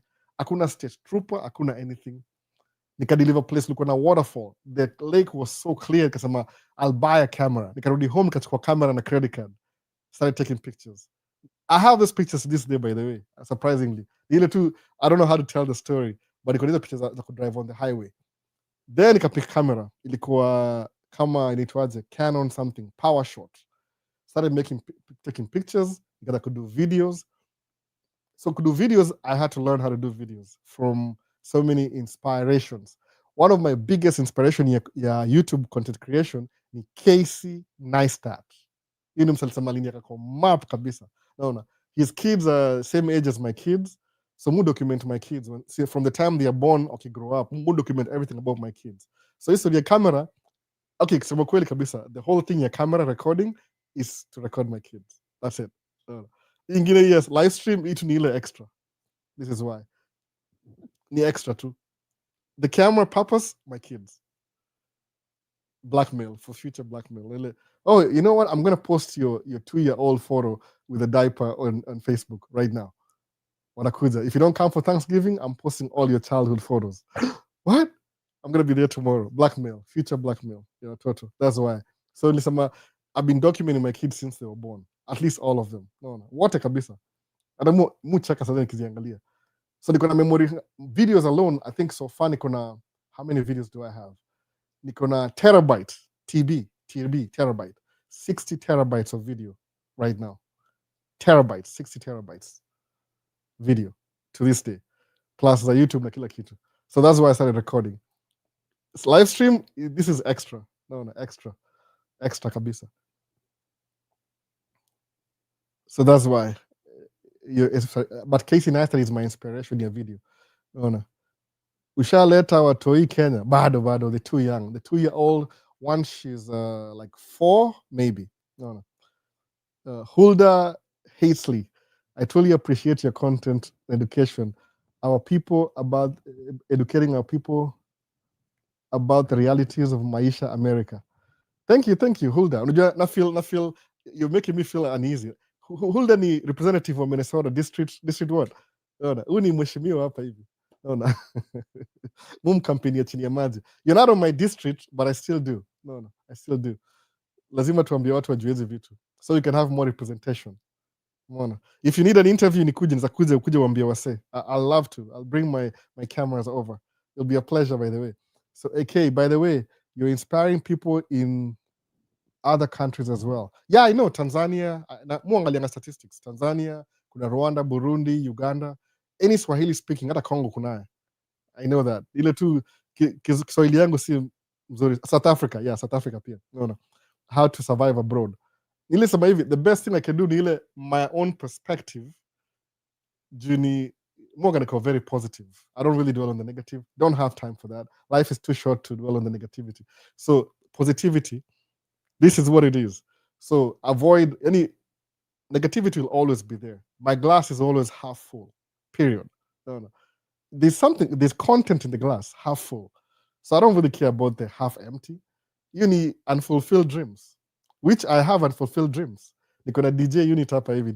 Do I play music? No, I don't. But whenever, if I want to, I will. Namazana naye tu hivyo hivyo. Mona. Yes up. The smiling machine. God bless you. Maybe I know you. I think I know you. Yeah, always smiling. My default face is smile. So I hate you so much right now. I can't even fake the smile. Ni default ni yangu default. So ndio hivyo bana. Unaona. So wewe ni inspiration kwangu. Oh, Dero Travels. Yufanya YouTube siku hizi. I like that. Naona hata TikTok. So hello Albo. Mambo vipi kaka? Nilipotea kiasi huku Tanzania. Kuna Tanzania pia hapa by the way. Naona. Tuliandamana wakati wa uchaguzi, mambo yakawa moto. Sasa tuko sawa. Ni vile mimi, I'm not a political commentary person. No. I can't really do that. I'm very biased, by the way. Very opinionated. Lakini hapo tunaongea neutral. So I'm neutral. I think personal growth is more important than political. If you figure out personal growth, inakuwa clear na political at the same time. No. Uko live daily? No. Siko live daily. I could try now that I'm a little bit free, maybe on TikTok, maybe, but see daily. Siwezi do daily bado. I don't think so. I'll get sick of it if I start doing it daily. Lazima nipate time to breathe. No. But I'll be posting more frequently. I go back to this same session you're live. I have so many videos, 100 videos. Alafu nda cut through hizo ma Q&A. Just depending on the questions, alafu nazi post. Naona kuna namna ya kufika US saa hii ama it's a little bit hard. No, a little bit hard. Yes, I'm down, my friend, for a show with you. I'll have my people reach out to you. Oh, thank you. Come over. I'm not a really political commentary. You are. You have a better chance to do it than me. I'm apolitical. Technically, no. I don't thrive on that environment. We'll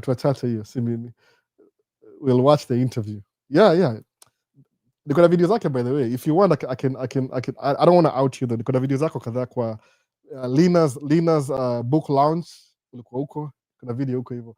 More recording yourself. So we'll reach out for an interview. Just not even interview, just some talk. Clean. No. So unataka kuapply ama kuna namna ya kufika huko sahi kama ni hata sijui nisemeaje hiyo, yani sijui niko very limited na hiyo nini. So George Joseph, I'm blessed.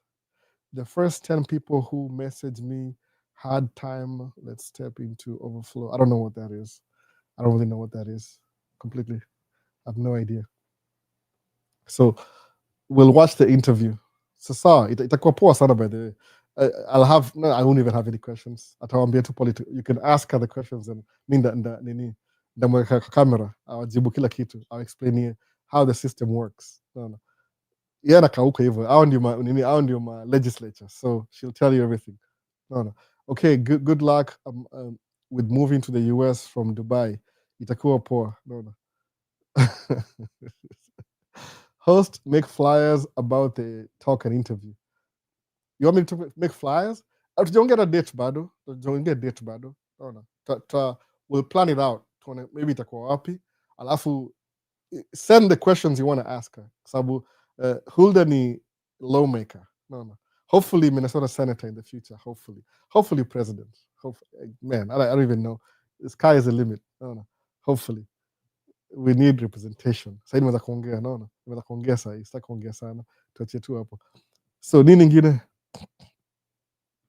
YouTube, did I miss up anything in YouTube? Sasa kuna the traveler anacheka tu hapa hivi, naona cheka tu. So Albo, any financial plans for 2026? Yeah, niko nayo financial plans for 2026. Whatever I didn't achieve this year, nitakuimaliza next year kabisa. Kuna some, I can't really speak about it right now. Kuna my next goal, okay, most of my energy made towards retirement. I'm thinking about retirement sahi. Hiyo ndio my main thing. Everything I do finances extra ni retirement. Naona retirement. Nishakaribia hiyo age retirement sahi full time. So anything from now kwenda mbele purely retirement. Hakuna story at nini. No. These kids ile future generations. So next year might buy another truck or not, but probably will. Brand new. I'll have to make the same video. This time itakuwa more organized, maybe or maybe not. Wanna do video ile truck ingine 2020 niko na hiyo video yote by the way. I was looking at it nikasema I need to edit that again. So probably niongeze truck ingine. Back on track. So I'll go into financial plans next year. Siwezi ongea juu bado ziko I'm cooking. No. So kaka, vipi mambo ya green card mwaka huu ipo? Bado imedelay bado. And nothing ija move mbele. Save your swali kwa Hulda atatuambia.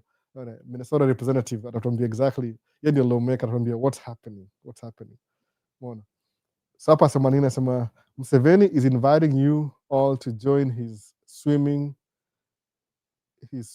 at the Indian Ocean tomorrow. Keep in mind, only Museveni will be allowed to swim and with wearing a costume. Man,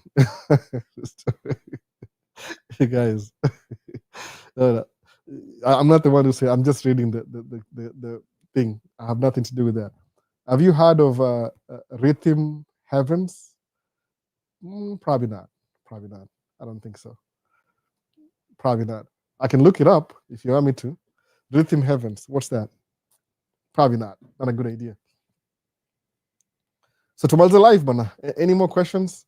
Niko hapa hivi for almost 2.5 hours. So I'm getting dizzy. No. So, well, congrats, Albo, for paying your truck off. I mean, it was inevitable. I knew I was going to pay it off one day. No. Inevitable. So it's only my kids are still young. Kama ningeuza nianze kwa ninge switch around. Mona. It'll happen too. It happened so fast. So it's gone now. Anything else? Sorry, it's Maisha. Let me go interesting sana. So nadu hivi, I'll be going back to Easy Man Cave. Niko na all recordings. I think live niko na kama 101 recordings live from the first time tulianza kudu live. Ile ingine niko kama 120 something. So there's 120. Ndaanza segment mpya ile new playlist. Ndakuwa na katakata maybe hizi ma consumable. Kama vile hizi ma shorts za TikTok. Ile tu maybe 3 minutes to 5 minutes about specific topics. Junakawa sana consume hizo faster than kukaa hapa for 1 hour. Mona, juni content bado. Mu record everything. I keep records of everything. 60 TB, I think recognize so far. Maybe more than that. Plus other things. Maybe it's the upgrade. 60 TB, terabytes of footage. Na photos na everything in between. Sawa, to TikTok. Leo TikTok niko kwa computer. Quality si poa sana. Naangalia hapa hivi nakaa weird kiasi. YouTube inakaa clear. Nini ingine? Wrap up asemaje? So yeah, you went viral because of the shorts on TikTok. That's why I went viral in the shorts. Ile on TikTok. I've always wanted to do that since last year. Nisema tu wacha ninyamaze. This year hakuna green card. Ita come, I think so. Moga very optimistic. I don't believe in sabu. After the times I've been through hard times sometimes. Nasema kama vitu will change overnight. Unajua ni ile it's one decision. Unaweza kwa labda alafu spike. Naona.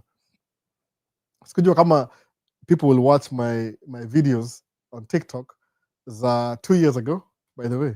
Some people don't really know that. The videos are even 2 years ago. 2023, I think in March or something. 2 years ago.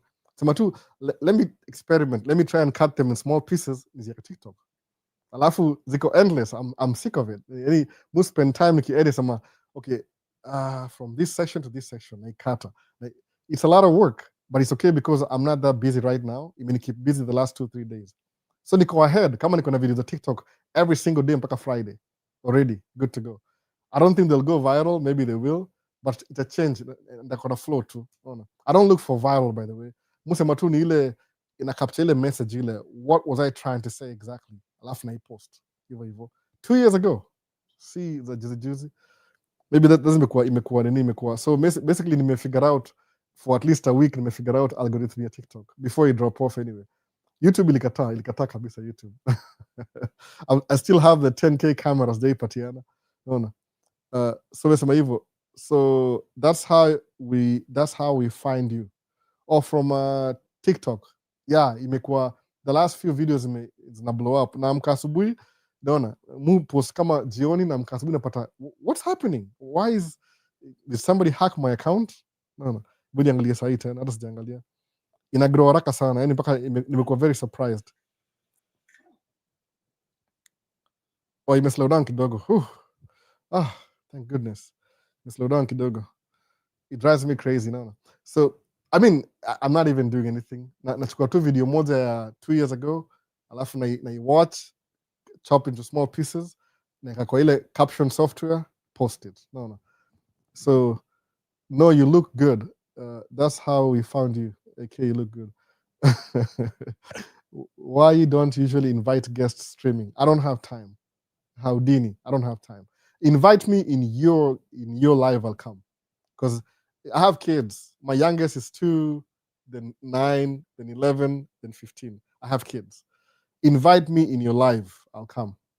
That's better. Invite me in yours. And show up. Houdini, do that. Just when you have your live, send me a message, invite me. I'll come over, definitely. But Mimi, I don't have the time, India, unfortunately. Maybe I will. With a 2-year-old, oh man. So take turns, no, because the other kids needs attention too. Too many kids at the same household. So when they get older, maybe I'll have more time, maybe. But I don't have time, in your problem. If I could, kama Gapuri, muona anaanza live on Sunday from Saturday the whole afternoon mpaka usiku sema, bado yuko live. Wow. Muona. Sina hiyo time mimi.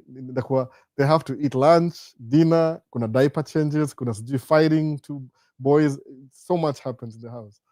But it's fun. It's so much fun, by the way, being around kids.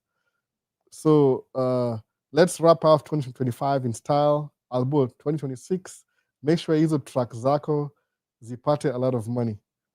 I will. Actually, plan yangu ilikuwa hivi initially kama 4 years ago. Tulikuwa na team, there was 3 of us. Kulikuwa na my friend mmoja, yet after contracts, mimi run my trucks, alafu my other friend I do maintenance. So that the dream is still alive. So what happened, huyo kutafuta contracts let down, ikabaki mimi na huyu mechanic. Huyu mechanic pia akaenda mechanic full time. So tulikuwa na plan already, ingekuwa isha fulfill, lakini ni ile sometimes watu wana ile agency kama wewe, so there's nothing you can do to change people. So kasema maybe I'll just do it on my own.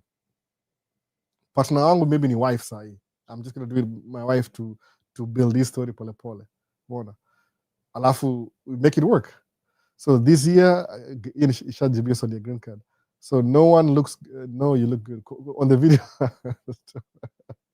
Oh my goodness. The video in the 2 years ago, by the way, 2 years ago. I was so surprised. I had to look for them like, oh, what was the first video? Nilijua, when I started YouTube, nilijua hivi. From day one, I record quality video.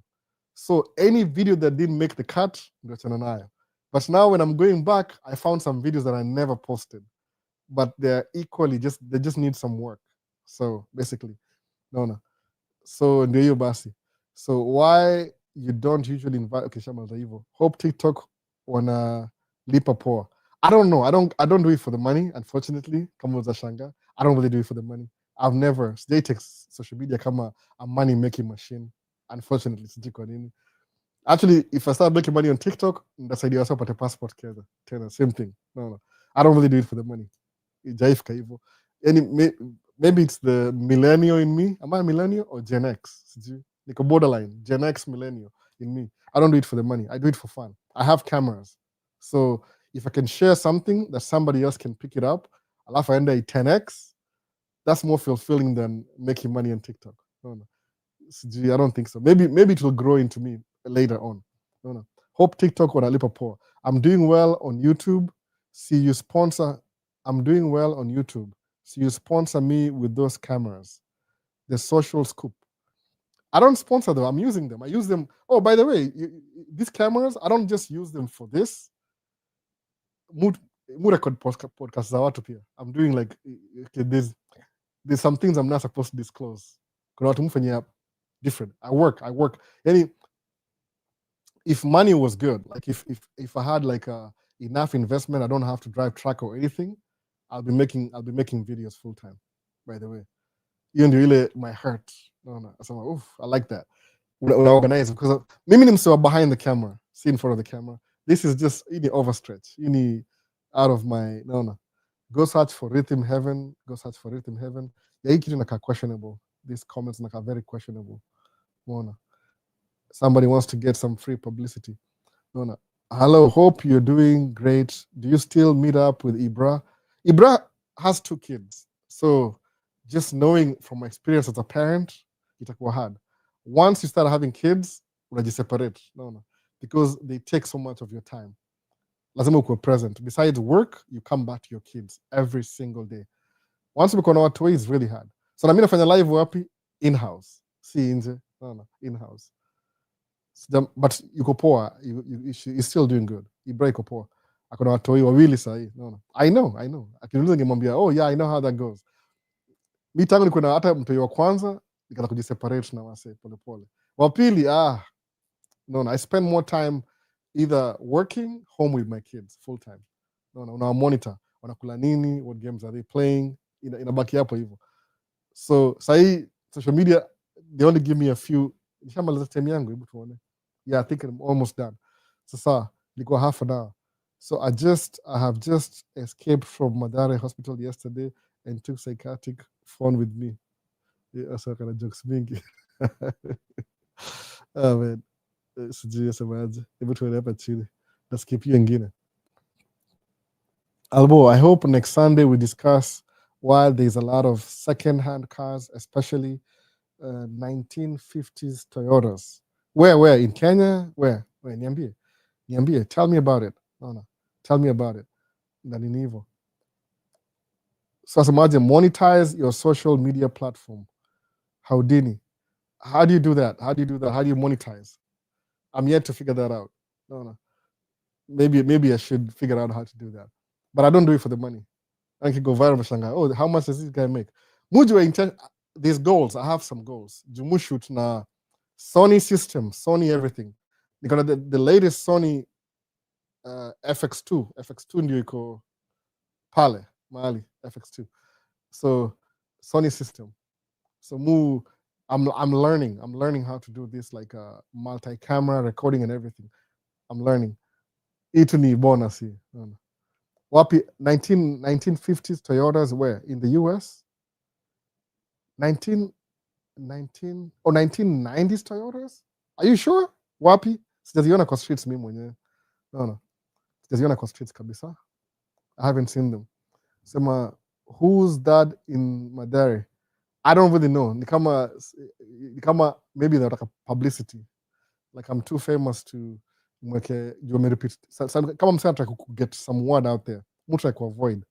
Amepenya kwa story, unaona. So how did you make Maisha States a brand? Oh, it's a business, by the way. It's a business. Maisha States is a business. It's purely a business. See, personal. It's like a business. It's doing it in a personal anymore. That's another topic for another day.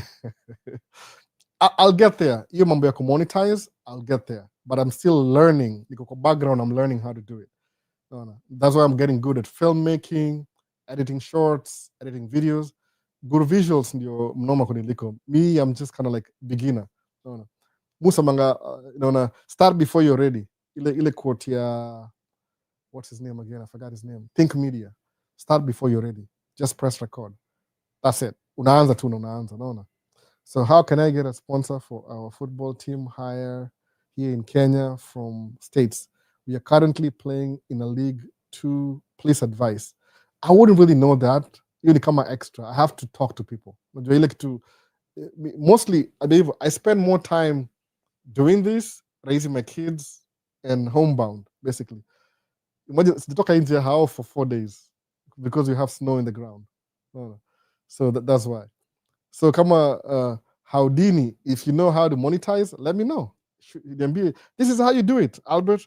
Pay me money. I'll teach you how to do it. Afu naangalia budget ina kama iko nini. Yeah, I don't mind learning. Najua kuna something I have to go for training for social media, but most of them I start before I'm ready. I have to do it for fun so I can feel good and comfortable about doing it. Then move to the other side, because if I just do it for the money, I'll get sick of it really quick. I'll have to do it. I have to do it from my heart. No. Imagine I'm very shy in person. Unfortunately, very introvert. No. Introvert ndio fanyanga live kama hujaijua. No. Sababu kwa hii hapa hivi, who's my audience? A lot of people in my computer screen. That's it. No. Hapa hivi I'm alone. Kuna couch, kuna hii background. No. Very alone, but an introvert. But if you want to invite me to your live, ni invite ndakuja. It's just me, siwezi run hivyo. The last time I did that, niko hapa for 8 hours. But the kids were like in a mess. Kula, so it's not the best time. Unless they're in school and I'm not working. So, okay, it's perhaps Toyota's 2000 era in the US. Sababu, second-hand cars markets are common in the US. Sijaziona sana, by the way. Sijaziona sana. Mostly I was in Kenya. Sasa maje social media scoop. I'm doing well on YouTube. Monetize social media. How did you make it Maisha States a brand? Ilikuwa answer hivyo. Watching a video of you on my For You page jana, and your Swahili is nice, and your teeth too. Oh, the clean, man. I skipped my dental hygienic twice a year. So I missed my October appointment. I'll do it probably between a week and so. Kama kona opening. That's why my teeth they're a little bit dirty right now. Twice a year, more clean teeth, intensively. No. I said, oh, we need to pull out something. Like, is there anything wrong with them? No. Okay, just leave them alone then. Do a shorts on the book za financing peer. The problem though is these are other people's books. No, white fragility is a dangerous book to put on the screen. Power, other people's books. These are other people's books. Maybe they change language, they change maybe summary, but it's not my own book. The difference. I'm a little bit monetize YouTube, so that could be a problem. Mona, so I don't know how I can structure this. YouTube in an nyanze membership page, maybe. Plagiarizing. I don't want to do that. Unless I don't want to do that. Basically, when you use somebody else's material on your page, it's like you're making them extra money. For nothing. Both of those are good times. Oh man, this book makes people really mad at me sometimes. No. It's very fragile. I don't know why I grabbed this. Eating by to the neutral kidogo. Power. Okay, this is power. Power is good. Power is good. Alafu kuna mheshimiwa na watch. Acha nimuonyeshe. Atomic Habits. No. Kuna business oriented. Next ni gani? Kuna Sam Walton, Walmart. No. Hii hapa hivi. Alafu kuna 10x is easier than 2x. Alafu one of the best so far kwanza nina connection ya hii hapa hivi. I'm gonna make hii ni huyu nani John Maxwell Leadership. I'm not a leader myself, but I'm learning. The title got me to buy this book. It's Buy Back Your Time. Buy back your time. Hii ni mzuri sana. Tuachie hapo. It's too many books.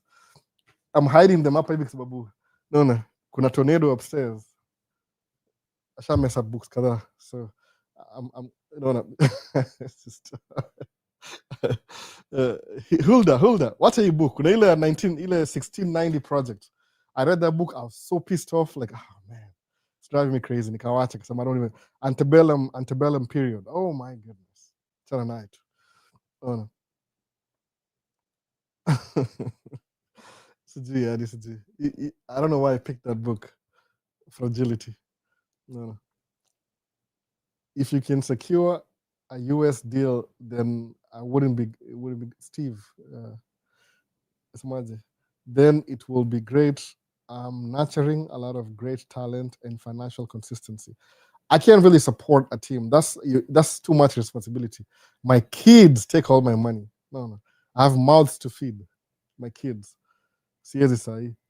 If Ibra huku US makes a comeback, dunia itashuka. Kwa Ibra nimwambianga hivi in the beginning, my advice ilikuwa hivi ukimit Ibra for the first time. I think meet March 2023. Nikamwambia Ibra, ukimake video nunua camera, alafu make video. Alafu invest in your, kwa sababu video zake ana backup, his backup ni YouTube. Aliambia hivyo. Nikamwambia pana, ukianza hii video from the beginning, you never know. I think ni I am Marwa. Alina mahali vacation kwa somewhere in South America. Akamake video na GoPro. Alafu somebody bought that video, I think 2 seconds, for $10,000. Mona. So musamangaje, knowing that, I keep all my footage. Everything I keep, all the footage. Nothing goes to waste. No. So samaje, Gotea Muhesh. Yuko hapa hivyo, mwambie mheshimiwa. Mwambie. Amesema tukakam naye interview. No. Nda make sure nimemseti poa kabisa na camera na face kabisa. I'll pick the best lens, 50mm 1.2.